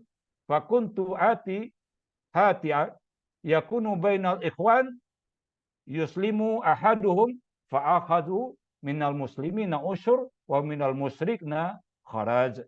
Dari orang muslim diambil zakat, dari non muslim diambil dia kharaj namanya, Pak. Jadi terminologi pajak itu jelas sudah ada sejak zaman Nabi Shallallahu Alaihi Wasallam. Nah, selain pendapatan tadi itu barulah ada namanya zakat. Zakat ini dipungut baru tahun 9 Hijriah. Ketika kaum muslimin sudah tenang, tidak ada peperang lagi, barulah dikatakan turunlah perintah untuk memungut zakat. Khudz min amwalihim shadaqah tutahhiruhum wa tuzakkihim biha wa shalli 'alaihim inna sholataka sakanun lahum wallahu sami'un alim. Zakat ini dikunci, Pak, Bapak Ibu. Digunakan hanya untuk asnaf yang 8, ya. Dia tidak bisa digunakan untuk selain itu. Tidak bisa untuk gaji PNS, tidak bisa untuk membangun jembatan, tidak bisa menggaji TNI Polri, tidak bisa. Karena dia sudah dikunci oleh Allah Subhanahu wa taala. Innamas shadaqatu lil fuqara wal masakini wal amilina 'alaiha wal mu'allafati qulubuhum wa fi riqabi wal gharimi wa fi sabilillah wa ibnis sabil. Ini aslam yang 8 ini tidak boleh diganti-ganti. Dan tidak boleh juga diganti untuk pajak di sini, tidak boleh. Untuk jembatan tidak boleh. Nah, karena penggunaan zakat ini dikunci oleh Allah, tidak boleh untuk selain aslam yang 8, maka itulah yang menyebabkan salah satunya muncul istihad yang namanya doribah atau pajak. Ya, muncul istihad, Bapak Ibu. Nah, itu pendapatan tadi yang sifatnya rutin. Selain itu Nabi juga memperoleh ada namanya uang tebusan, ada pinjaman, ada amwal fadha, ada nawaib, ada bentuk-bentuk hadiah dari berbagai pemimpin negara. Ini ada pendapatan sekunder namanya. Tapi yang primer tadi ya ada 8. Yang primer ada 8, yang sekunder ada 1, 2, 3, ada sekitar 6 macam. Nah, jadi simpulan kita, pendapatan yang ada zaman Nabi SAW itu hanya 6. Ada ghanimah, ada zakat, ada fa'i, ada kharat, ada usyur dan jizyah. Tidak ada pajak. Tidak ada pajak. Ya. Tapi pajak yang kita maksud itu bukan pajak, tidak ada pajak doribah, tapi adanya jizyah, pajak juga, kharaj, pajak juga. Ya. Jadi saya mengatakan tidak ada pajak itu istilah doribah yang sekarang. Ya, tapi kalau pajak sudah ada sejak jizyah sudah ada sejak Nabi SAW. Nah, ketika ghanimah, jizyah, kharat, usyur ini tidak ada Bapak dan Ibu, ya, tidak ada. Sedangkan negara harus berjalan, ya, pemerintah harus ada. Maka ada satu hukum lagi yang boleh kita pakai ketika tidak ada dalam Al-Quran dan Sunnah, maka orang atau pemimpin wajib berijtihad. Ya, sebagaimana Nabi SAW bertanya kepada Muaz ketika diutus ke Yaman, ya Muaz, bagaimana engkau memutuskan suatu perkara? Muaz menjawab dengan kitabullah. Kalau tidak ada, dengan sunnah. Kalau tidak ada, saya beristihad ya Rasulullah. Astahidu ra'yi. Aku akan beristihad ya Rasulullah. Nah, istihad inilah yang memunculkan suatu pendapatan baru yang bernama pajak atau doribah dalam Islam. Bapak Ibu, dari mana dalilnya ketika pajak ini boleh dimunculkan? Ya, tadi sudah ada 6 pendapatan ya, belum ada pajak. Ternyata dalam Al-Quranul Karim ada ayat yang mengatakan selain memungut zakat, kita juga boleh memungut selain zakat. Itu surat Al-Baqarah ayat 177. Di surat Al-Baqarah 177 ini dikatakan wa'atal mal ala hubi, memberikan harta yang dicintainya. Sedangkan di ayat itu juga wa'ata zakat. Zakat sudah ada. Tapi selain zakat juga boleh memberikan harta yang dicintai. Itulah pajak. Itulah pajak. Ya. Itu pertama dalilnya Al-Baqarah 177. Yang kedua, surat Al-An'am ayat 141. Dikatakan di situ wa'atu haqqahu yauma hasadi. Tunaikan hanya di hari memetiknya. Jadi ketika diperoleh hasilnya itu, maka kita boleh memungut pajak. Memungut hasil pada waktu buah itu atau tanaman itu dipetik. Boleh kita memungut pajak pada waktu itu. Itu yang kedua, surah Al-An'am ayat 141. Yang ketiga adalah hadis diriwayatkan oleh Imam Tirmizi dari Fatimah binti Qais radhiyallahu anha berkata, "Inna fil mal haqqan siwa zakat." Kata Nabi sallallahu alaihi wasallam, sungguhnya pada harta itu ada hak selain zakat. Jadi selain zakat jelas kata Nabi ada hak. Jadi bukan zakat saja. Inna fil mal haqqan siwa zakat. Maka inilah kata ulama dalil kita selain zakat boleh memungut pajak. Dalil berikutnya adalah seorang pemimpin, siapapun dia. Dia akan ditanyai apa yang terhadap rakyatnya yang dipimpinnya. Maka muncullah dalam hadis Nabi, kullukum ra'in wa mas'ulun an ra'iyati. Setiap pemimpin adalah bergembala atau akan diminta pertanggungjawaban atas rakyat yang dipimpinnya. Maka ketika dia tidak memiliki penghasilan pendapatan apapun, dia wajib mengadakan kebutuhan rakyat. Nah, inilah yang dikatakan oleh ulama dasar untuk pemimpin boleh memungut pajak. Hadis ini dikatakan oleh Bukhari nomor 2751. Nah, kemudian hadis lain, ayat lain di surah An-Nisa ayat 59 ini sudah sama-sama kita paham. Ya ayyuhallazina amanu atiullaha wa atiur rasul wa ulil amri minkum. Ta'ala kepada Allah dan Rasul dan ulil amri di antara kamu. Ketika ulil amri memutuskan hendak memungut pajak yang digunakan tadi untuk kemaslahatan umat, maka boleh kita taati, wajib kita taati. Nah, ini beberapa dalil Bapak dan Ibu, juga hadis ya dalam Sahih Abu Daud ya tentang wajibnya mengangkat seorang pemimpin. Kemudian juga Nabi berwanti-wanti, setiap kalian apabila memiliki 3 hal ini kalian sudah memiliki dunia dan seisinya. Pertama, keamanan, kesehatan dan makanan. Kan Nabi berkata, Man asbaha minkum mu'afin fi jasadihi aminan fi sarbihi indahu qutun. Memiliki makanan, memiliki keamanan, dan di hadis lain memiliki kesehatan, ini wajib diadakan oleh seorang ulil amri. Wajib hukumnya ulil amri mengadakan ini. Maka siapapun yang menjadi ulil amri, maka dia wajib mengadakan.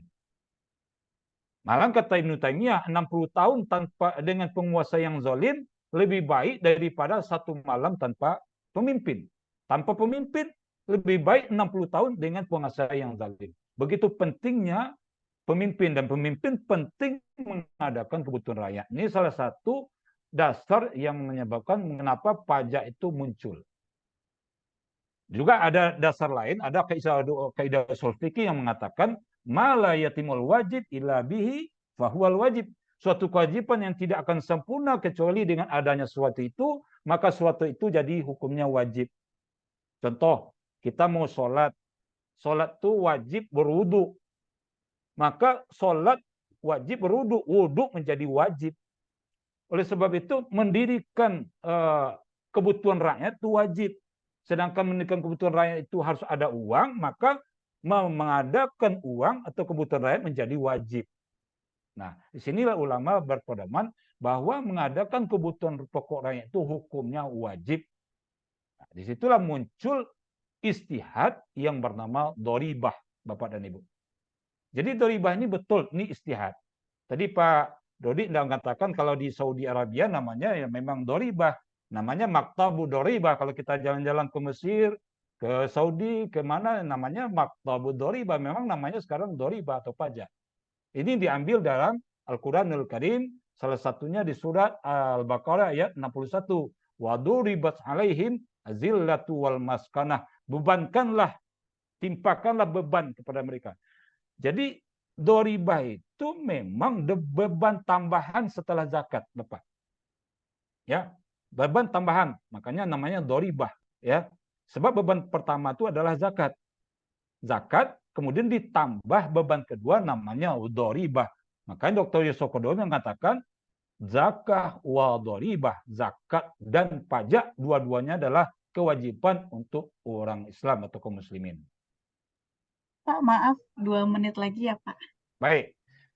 Jadi saya pikir saya sudah sampai pada kesimpulan ya, kenapa pajak itu muncul dalam Islam ya, yang dulunya bernama jizyah, bernama kharaj dan bernama usyur, tapi kemudian setelah ghanimah usyur itu tidak ada, fa'i tidak ada, jizyah tidak bisa dipungut, kharaj tidak bisa dipungut, maka seorang pemimpin wajib beristiad. Nah, istiad inilah yang memunculkan pendapatan baru yang bernama pajak.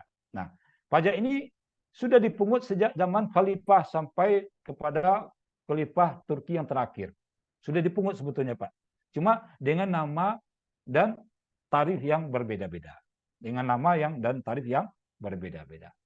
Nah, mungkin nanti kita akan berdiskusi apakah pajak yang dipungut di Indonesia ini sudah sesuai dengan syariat atau belum. Ya. Dan saya akan menyampaikan ada karakteristik atau ciri yang harus dipenuhi oleh sebuah pajak sehingga itu dikatakan dia sesuai dengan syariat. Kalau syarat ini tidak terpenuhi, maka pajak di Indonesia belumlah disebut syariah. Tapi kalau syarat ini terpenuhi, maka insya Allah pemungutan pajak ini sesuai dengan syariah dan ini diridhoi oleh Allah Subhanahu Wa Taala. Sedikit saja, Bu Fauzia ya. Pertama dalam Muslim ya, itu semua namanya pengeluaran itu nilainya ibadah. Lillahi ma fis samawati wa ma fil ardh. Semua milik Allah Subhanahu Wa Taala. Kalau kita tunaikan dia menjadi ibadah. Yang kedua, pajak dalam Islam itu hanya dikenakan hanya kepada orang kaya saja. Nah, kalau ini pajak Indonesia tidak seperti ini, berarti belum sesuai dengan syariah. Karena pajak itu, kata Nabi, tu'khazu min aghniyaihim faturaddu ila fuqaraihim. Diambil dari agniya yang kaya, kemudian dikembalikan faturaddu ila fuqaraihim. Orang miskin. Jadi jangan sampai dibalik pajak nanti diambil dari orang miskin, justru dinikmati oleh orang kaya. Sehingga saya memang Ketika ada yang membuat video itu, saya maklum saja. Ketika pajak ini sudah keluar dari jalurnya, diambil dari orang miskin untuk orang kaya, memang ini menyalahi syariat. Kemudian pajak itu sifatnya temporer, dia bisa dihapus. Sedangkan zakat tidak bisa dihapus. Ya. Kemudian pajak itu jumlahnya terbatas. Kalau sudah cukup, dihapus, tidak dipungut lagi. Ya, tidak dipungut lagi.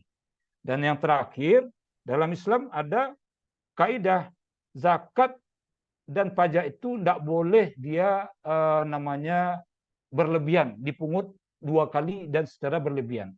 Kata Nabi, la yaztami'u kharajan wa usyurun fil ardil muslimin. Tidak boleh dipungut zakat dan pajak kepada satu orang Islam secara double. Ya, maka zakat ini harus menjadi pengurang pajak.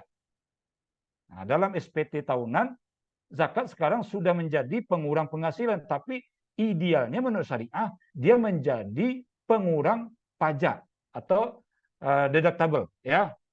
Dia menjadi deductible. Nah, bukan pengurang penghasilan.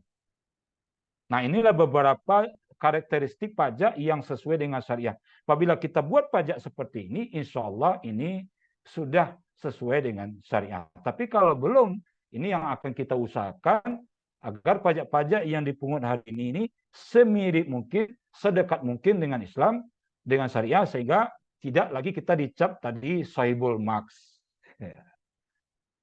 Mungkin demikian Ibu Fauziah ya, Bauci, paparan saya, karena agak sore saya agak keras ya, bersemangat ya. Mudah-mudahan para audiens juga paham ya, dan kita dapat berdiskusi dengan lebih jelas. Terima kasih. Assalamualaikum warahmatullahi wabarakatuh. Waalaikumsalam warahmatullahi wabarakatuh. Terima kasih Pak Gus Fahmi atas paparannya, sangat menarik. Luar biasa antusiasme peserta, dilihat di kolom chat ada lebih dari 20, tadi saya hitungin satu-satu ya, ada lebih banyak sekali pertanyaan nih karena topiknya sangat menarik. Selanjutnya kita akan ada sesi question and answer. Bapak Ibu mohon untuk tetap stay di saat mengikuti sesi Q&A karena nanti ada proses klaim sertifikat di akhir. Selanjutnya, mohon maaf ini karena ada keterbatasan waktu, saya akan memilih 3 pertanyaan terlebih dahulu. Nanti kalau masih ada sisa waktu, kita akan lanjut ke pertanyaan lain. Untuk pertanyaan pertama, mungkin dari Ibu Kurnia Dwi Sari Utami, ingin menyampaikan langsung, Ibu, pertanyaannya, Bu Kurnia Dwi Sari Utami. Ibu? Oke, izin ya Bu, saya membacakan. Ini mungkin untuk Pak Dodik ya Pak. Pada masa Umar bin Abdul Aziz terkait pengelolaan keuangan negara sesuai dengan tuntunan syariah Islam, Umar menghemat anggaran negara dan memberikan gaji yang sesuai untuk pejabatnya. Ia menerapkan pemberian gaji yang cukup namun tidak melangit atau berlebihan sehingga tidak terjadi perbedaan kelas sosial yang kontras di masyarakatnya. Apakah hal ini bisa menjadi pedoman apabila dilakukan pada jabatan yang tinggi dan rawan penggelapan pajak? Mungkin itu Pak untuk Pak Dodik yang pertama. Yang kedua, bagaimana pandangan dari Bapak Rahmat Hasibuan, bagaimana pandangan kondisi pajak di Indonesia yang memungut dari hampir semua aspek penghasilan, bumi, penjualan, hingga pembelian barang. Kemudian setiap kenaikan pajak selalu dikritisi oleh masyarakat dan masyarakat merasa keberatan dengan kenaikan tersebut. Itu pertanyaan kedua untuk Pak Dodik. Pertanyaan yang ketiga ya Pak Dodik, dari Ibu Lela LU. Izin bertanya, zakat secara teori dan konsep merupakan instrumen kebijakan fiskal yang diterapkan di negara-negara Islam, sedangkan Indonesia bukan negara Islam. Namun penduduk Indonesia mayoritas beragama Islam, sekitar 86% dari penduduk Indonesia. Bahkan pemerintah ikut terlibat dalam mengatur pengelolaan zakat. Mengingat hal tersebut, apakah zakat di Indonesia bisa diatur secara menyeluruh seperti yang dilakukan oleh Arab Saudi untuk menghimpun penerimaan negara, sehingga kemungkinan dapat mengurangi pajak penghasilan atau bahkan menghilangkan pajak penghasilan? Mungkin itu untuk Pak Dodik. Untuk Pak Gus Fahmi, saya bacakan ya Pak. Ya. Dan nanti jawabannya langsung dari Pak Dodik dan Pak Gus Fahmi. Untuk Pak Gus Fahmi, yang pertama dari D8K05 Hardiansyah, bagaimana pajak yang dikenakan pada objek haram, miras, pendapatan bunga, dan sebagainya? Apakah pada doribah zaman Khalifah juga dikenakan pada objek haram seperti sekarang? Dan apakah ada sanksi dari Khalifah jika tidak bayar doribah atau kharaj, misal penjara dan sebagainya? Itu pertanyaan pertama, Pak. Untuk pertanyaan kedua dari Bapak Muhammad Novelsyah. Izin bertanya untuk Pak Gus Fahmi, bagaimana mengawasi petugas pajak atau fiskus yang menggunakan instrumen SP2DK, surat perintah periksa untuk menggali potensi wajib pajak, yang akhirnya wajib pajak terpaksa membayar pajak. Apakah itu sesuai syariat? Karena APBN selalu naik terus, otomatis pajak diharapkan naik juga. Dan pertanyaan ketiga dari Ibu Eni Paminingsih. Assalamualaikum, izin bertanya. Dari segi tarif PPN dinilai kurang proporsional. Bagaimana cara diimplementasikan di masyarakat dengan cara proporsional pada barang konsumsi? Sementara kita tidak bisa membatasi konsumsi seseorang. Kedua, penerapan nilai-nilai Islam seperti nilai keimanan, tauhid, musyawarah, keadilan, dan keseimbangan, kebebasan serta amanah. Apakah sistem subsidi, silang, dan tax amnesty di Indonesia ini sudah diterapkan dengan amanah? Sehingga dengan penerapan perpajakan yang berbasis Islam diharapkan dapat mengentaskan masyarakat ekonomi kelas bawah, salah satunya yang masyarakat kelas bawah yang memiliki usaha UMKM harus dibebani pajak. Ya, itu Pak pertanyaan-pertanyaannya. Monggo Pak Dodik dulu atau Pak Gus Fahmi? Pak saya Dodik dulu. dulu mungkin Pak. Ya, silakan ini Pak Dodik. saya seperti ujian disertasi. Iya Pak. Ya, ini memang untuk zamannya Umar bin Abdul Aziz memang luar biasa tuh ya. Banyak sekali reformasi birokrasi ya, administrasi, keuangan memang dilakukan itu kan. Mungkin nanti bisa baca buku saya itu lebih lanjut itu kan. Memang maka ini kalau dibaca buku saya memang nih ya, saya contoh ya. Ini memang diberikan gaji memang sangat tinggi setelah itu kan ya. Gaji sangat tinggi dan memang untuk beberapa pejabat memang gaji tinggi setelah itu kan. Seperti guru itu kan, atau mungkin yang menjaga keuangan tuh ya, atau akuntannya gitu kan, itu memang ya diberikan gaji yang tinggi agar tidak terjadi ini kenapa misalnya korupsi misalnya gitu kan, itu memang kejadian seperti itu setelah itu kan, satu kan ya. Yang kedua ini saya agak kurang paham ya pertanyaan tentang penghasilan bumi, kenaikan pajak setelah itu, karena memang mungkin yang maksud seperti pajak proporsional itu kali ya. Memang kalau untuk pajak memang ya kalau dikenakan secara proporsional memang ini ya memang sudah sesuai ini kenapa kadarnya setelah itu kan. Tapi yang menjadi perhatian saya ialah ketika untuk pajak penghasilan tuh ya memang kalau dilihat secara sejarah ya itu baru terjadi zamannya Turki Utsmani di abad 19 akibat pengaruh dari kebijakan Tanzimat itu kan ya. Itu memang pengaruh dari Eropa itu kan ya, dari negara-negara Inggris, Prancis yang akhirnya menimbulkan di Turki itu terjadi pajak penghasilan ya untuk individu ya, yang sebenarnya mungkin ya tidak pernah dilakukan ya namanya pajak penghasilan pada individu selain itu. Memang sejauh ya pajak itu memang dikenakan dan untuk membayar sesuai dengan proporsinya gitu kan, itu memang cukup baik lah menurut saya lah itu. Tapi ya tadi ya selanjutnya ketika untuk pajak penghasilan memang ini menjadi kalau menurut saya ini agak lemah saya gitu, karena memang itu terjadi karena pengaruh dari ini Inggris ya, Perancis. Tapi kalau untuk yang PPN atau cukai atau pajak tanah itu memang sudah terjadi sebelumnya selain itu. Yang ketiga ini zakat dan pajak, memang kalau di negara kita memang bukan negara berbasis agama, jadi memang ya kita mengikuti peraturan positif yang ada selain itu kan. Tapi contoh kita mungkin lihat pada Malaysia kan tuh ya. Kebetulan 2 tahun lalu itu melakukan penelitian di Malaysia itu memang misalnya itu memang zakat itu dapat menjadi pengurang pajak misalnya itu kan. Misalnya contoh ya. Misalnya saya PPh saya kan, misalnya saya PPh bayarnya misalnya 20 juta misalnya gitu kan. Saya bayar zakatnya 30 juta gitu kan. Saya nanti langsung bikin itu keterangan tuh ya. Saya tidak membayar pajak selain itu. Saya bayar zakat aja 30 juta, yang 20 juta pajak tidak saya bayarkan. Nah, itu boleh kalau di Malaysia gitu kan. Nah, kalau di Arab Saudi memang dia tidak ada PPh selain itu kan. Jadi di Arab Saudi itu memang mereka akan membayar semacam iuran asuransi selain itu kan. Namanya GOSI yang tadi saya bilang itu GOSI, semacam jaminan sosial selain itu. Dan di sana tidak ada namanya PPh gitu kan. Untuk yang warga Arab Saudi, untuk yang badan itu juga tidak ada namanya PPh badan, yang ada ini ya zakat aja saya itu kan. Nanti metodenya bisa menggunakan net aktiva itu kan, atau net investor fund, atau menggunakan taksiran itu yang di Arab Saudi istilahnya. Itu kali ya Bu info dia. Baik, terima kasih Pak Dudek. Monggo Pak Gus Fahmi. Baik. Pertama pertanyaan tadi, boleh nggak pajak terhadap barang yang haram? Nggak boleh. Jadi innallaha thayyibun wa la yuqbalu illa thayyiba. Allah itu menerima yang baik-baik saja dan menolak segala yang buruk. Pada prinsipnya nggak boleh. Tapi ketika barang itu sudah ada dan disita, dalam Islam ada namanya sita. Dan sita itu tetap dimasukkan ke dalam Baitul Mal, ke dalam kas negara, dan itu digunakan untuk kepentingan umum, ya, kepentingan umum. Boleh, tapi pada prinsipnya pajak hanya diambil dari barang-barang yang baik, sama dengan zakat. Zakat itu diambil dari barang yang baik seperti onta, kambing, sapi, ya.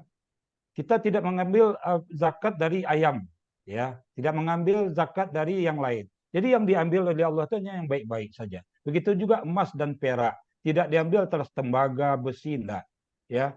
Buah-buahan dipilih itu korma, ya kan, anggur, dipilih yang bagus-bagus saja. Jadi mengambil pajak pun sebetulnya enggak boleh terhadap barang yang dilarang, ya. Prostitusi contohnya, ini enggak boleh. Jelas undang-undang mengatakan enggak boleh. Minuman keras, kalau memang hukum negara mengatakan haram, ya haram. Pajaknya juga haram. Tapi ketika itu kemudian ditangkap dan itu menjadi barang sitaan, itu tetap dimasukkan ke Baitul Mal, nanti digunakan untuk umum. Dan denda atau dam itu dalam Islam sudah ada, ya, denda atau dam. Kita mengenal dam. Yang kita tidak kenal sebetulnya bunga, ya, bunga. Nah, kita mengenal dam. Ketika haji kita melanggar hukum, ya, membunuh atau segala macam, kita kena dam. Jadi mengambil pajak tetap dari barang yang baik. Ya. Sebetulnya kalau kita lihat Bapak Ibu, tadi saya menjelaskan pajak 82%, sementara non pajak atau penghasilan PNBP, penerimaan negara bukan pajak, ini kan kecil sekali. Sebetulnya zaman Nabi SAW, yang besar itu justru PNBP-nya itu penerimaan negara bukan pajak, dari laba BUMN kalau bahasanya sekarang, ya, dari hasil tanah, dari hasil kebun, kharaj, ya, yang diambil tarifnya malah 50% zaman Nabi SAW. Nah, kalau hasil BUMN ini memenuhi seperti zaman tahun 70-an, ya, itu kan minyak labanya besar, ya, sehingga pajak mengecil. Tapi ketika laba BUMN ini tidak terpenuhi, maka mau tidak mau, ya, kita terpaksa lari kepada pajak. Tapi yang idealnya kita memungut itu justru dari hasil bumi, ya, jadi disebut dengan laba BUMN. Yang kedua pertanyaan tadi, petugas pajak menakut-nakuti atau memanfaatkan SP2DK. Sebetulnya ini bukan. SP2DK itu kan konfirmasi Bapak Ibu, ya. Karena zaman sekarang sudah ada namanya undang-undang keterbukaan, ya, data-data terbuka. Jadi Bapak Ibu tidak bisa lagi sembunyi membeli satu barang, ada fakturnya, ada NPWP-nya, ada NIK-nya. Maka zaman sekarang ini kita dilatih untuk terbuka. Apapun yang barang yang kita beli, kita tidak bisa sembunyi. Maka SP2DK itu sebetulnya hanya konfirmasi. Apakah betul Bapak Ibu punya mobil? Apakah betul Bapak melakukan pembelian? Jadi saya pikir kita jawab saja dengan apa adanya. Toh, kalau memang itu adanya memang objek pajak, ya kita bayar. Ya, saya pikir ini SP2DK bukan alat untuk apa, bukan. Tapi ini hanya konfirmasi untuk mendidik kita melalui terbuka, menjadi amanah. Yang ketiga pertanyaan Ibu tadi, tarif PPN yang kurang proporsional. Nah, PPN ini dalam Islam Bapak Ibu sebetulnya tidak kita temukan pajak atas konsumsi, ya. Tapi di zaman Umar bin Khattab radhiyallahu an tadi sudah dipungut usyur. Usyur ini adalah kalau bahasa sekarang biaya masuk. Biaya masuk dipungut oleh Umar untuk mengimbangi barang-barang dari luar Madinah, ya, yang masuk ke Madinah itu dipungut asyur, 10%, pajak 10%, asyarah. Jadi dalam Islam itu yang ada zaman Nabi itu dan zaman Umar itu adalah usyur, ya, untuk mengimbangi daripada harga-harga barang di dalam negeri, sehingga barang luar negeri diberikan tambahan biaya masuk.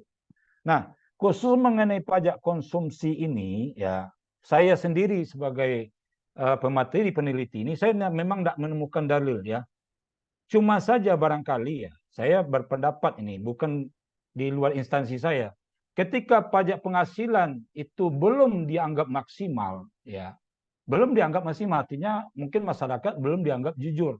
Tapi dilihat dia belanjanya itu nggak tanggung-tanggung, dia ke mall, dia beli ini, dia beli itu. Nah, waktu itulah ditangkap, ya. Nah, sehingga muncullah PPN atau pajak konsumsi yang dulunya hanya pajak penjualan barang mewah, ya, kita beli barang-barang mewah.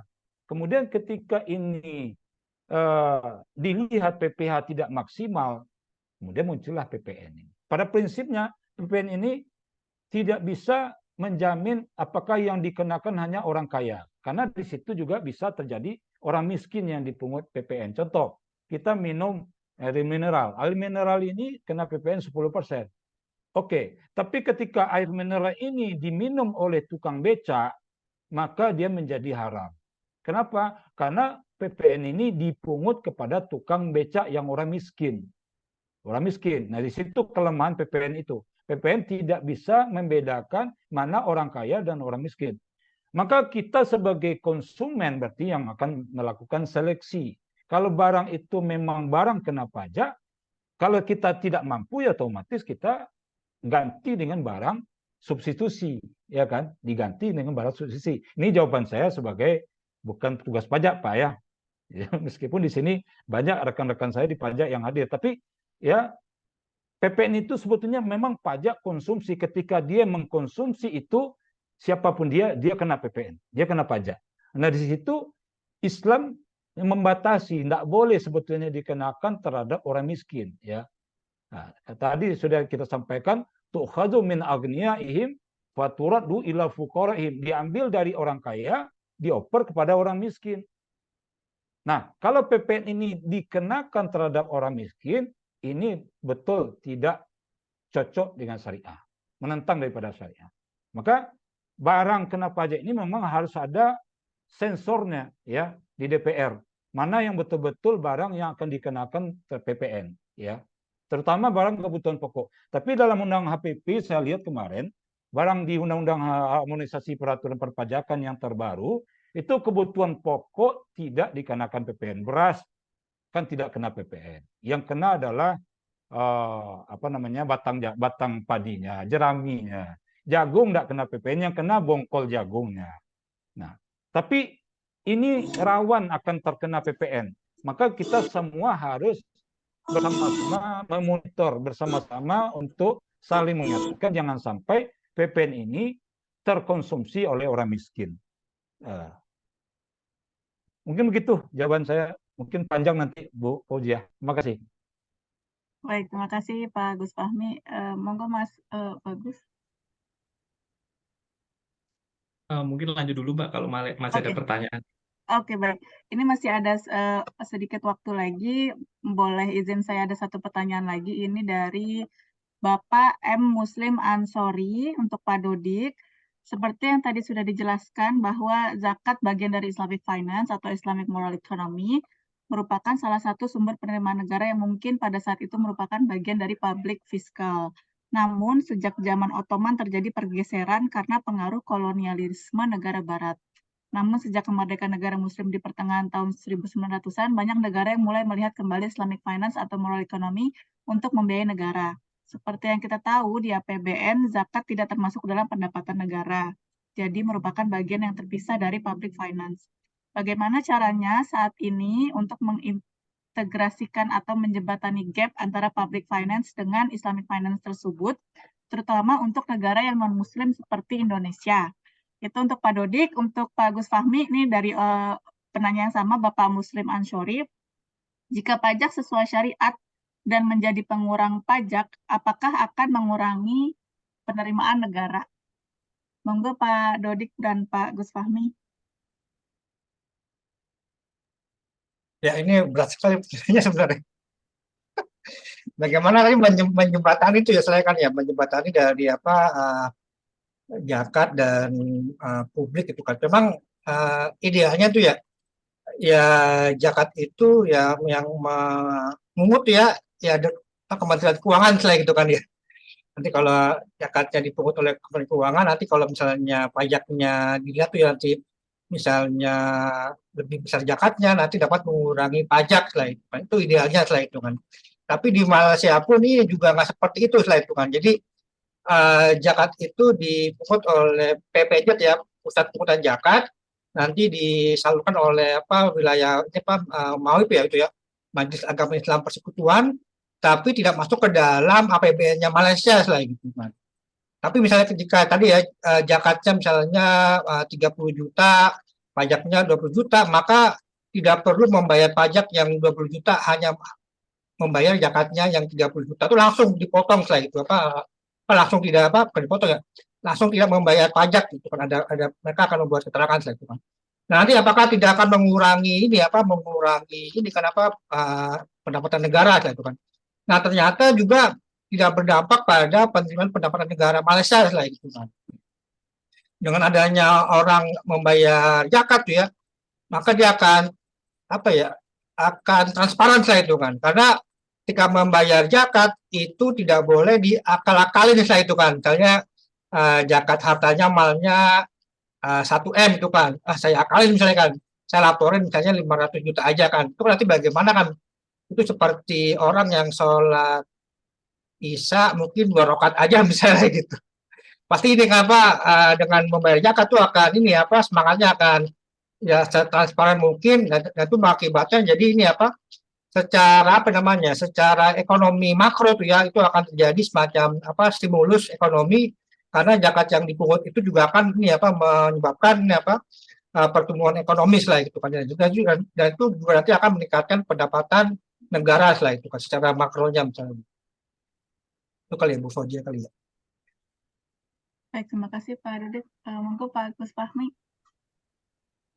Zakat itu harusnya masuk APBN, Pak. Karena dalam surat At-Taubah 103 dikatakan khuz min amwalihim shadaqah. Ambil dari mereka zakat. Jadi zakat itu diambil mesti dengan undang-undang. Dan siapa yang bisa melaksanakan undang-undang hanya pemerintah. Saya sudah pernah ketemu dulu dengan PKPU, dengan Pak Profesor Dr. Didin. Ketika zakat ini tidak masuk kepada APBN, mereka pengelola zakat keberatan. Kenapa? Karena nanti mengulangi pekerjaan lembaga amil zakat, mungkin itu maksud. Padahal nasnya jelas, itu zakat itu wilayah negara. Kenapa haji diurus oleh negara? Kenapa puasa ditetapkan 1 Ramadan oleh negara? Kenapa zakat tidak diurus oleh negara? Zakat itu masuk penerimaan negara, bukan pajak. Ya, dan digunakan juga untuk asnaf yang 8. Jadi dia mestinya memang masuk wilayah negara, Pak. Dan nanti ketika dia dibayar, dia mengurangi pajak terutang. Dia jadi tax deductible. Ketika zakatnya pajak terutang 1 juta, dia bayar pajak 500.000, seharusnya dia bayar zakat 500, seharusnya pajak tinggal 500. Tapi 500.000 itu masuk ke kas negara dalam bentuk PNBP, penerimaan negara bukan pajak. Tapi ini belum diterima oleh lembaga amil zakat karena mereka merasa kehilangan pekerjaan. Padahal menurut saya enggak. Nanti bisa saja penyaluran uang itu tetap diserahkan kepada mereka, kepada Muhammadiyah, kepada NU, PKPU dan semacam. Tapi uang itu dipungut mesti masuk ke kas negara sehingga nampak potensi zakat itu berapa, potensi pajak berapa, dan dua-duanya nampak dalam APBN. Sehingga ketika zakat itu nanti dipungut berapa, nampaklah berkurangnya pajak itu berapa. Jadi dua-duanya harus masuk APBN dan menjadi pengurang pajak. Baik, terima kasih Pak Gus Fahmi. Ini makin banyak pertanyaan di kolom chat, tapi karena keterbatasan waktu, mohon maaf sekali lagi Bapak Ibu sudah bertanya, kita harus akhiri diskusi kali ini. Selanjutnya akan ada pemberian sertifikat secara virtual kepada pemateri. Tim dari IAI UK apa sudah siap untuk share sertifikatnya? Mbak Vinda atau Mas Rizky? Mungkin bisa dibantu Mas Febri, Mas. Mas Ridwan, terima kasih Mas Ridwan. Bisa diperbesar, Mas. Baik.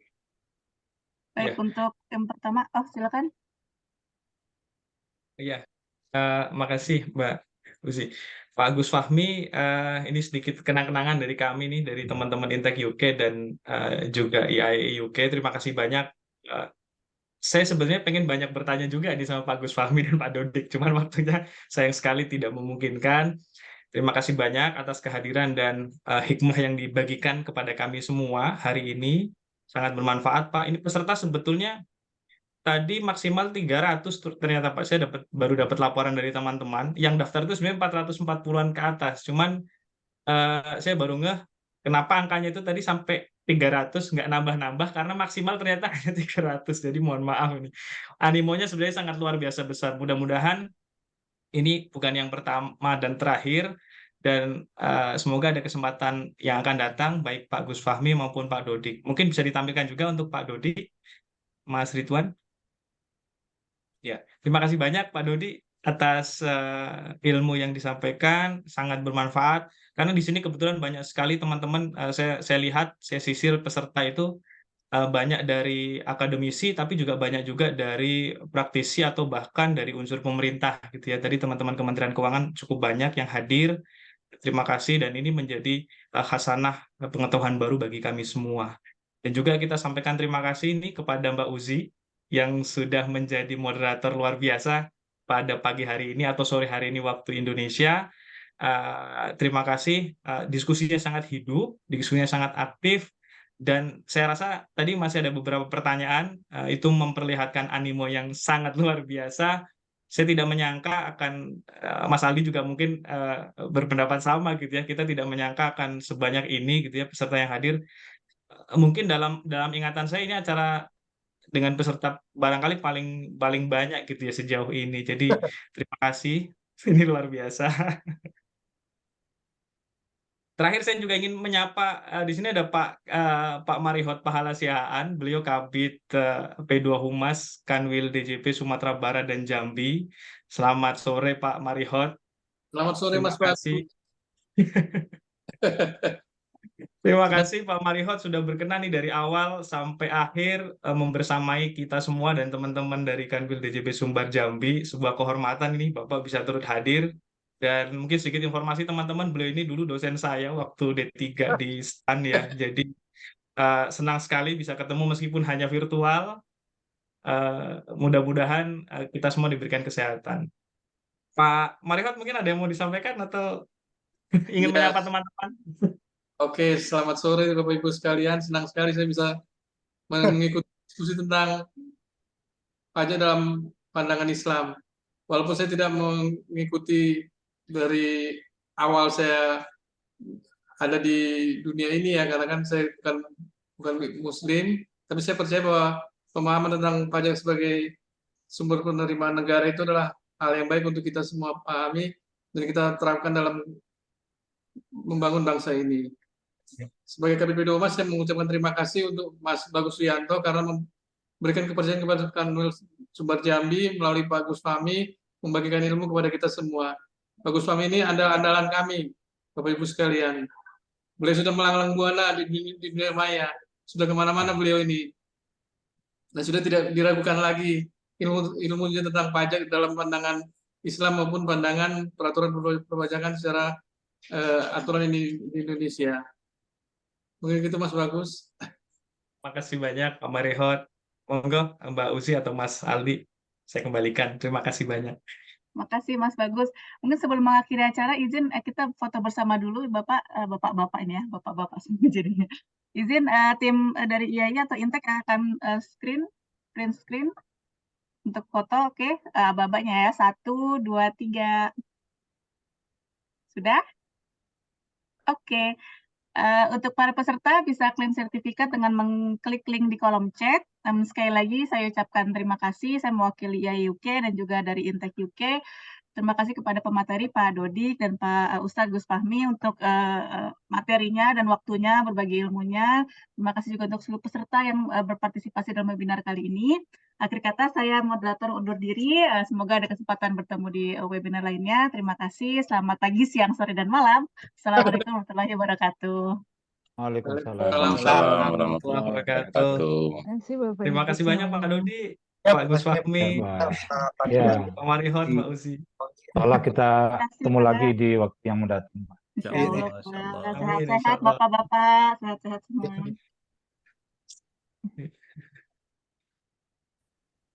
izin live ya. Kalian. Mari Pak. Terima kasih Pak Dodi. Terima kasih.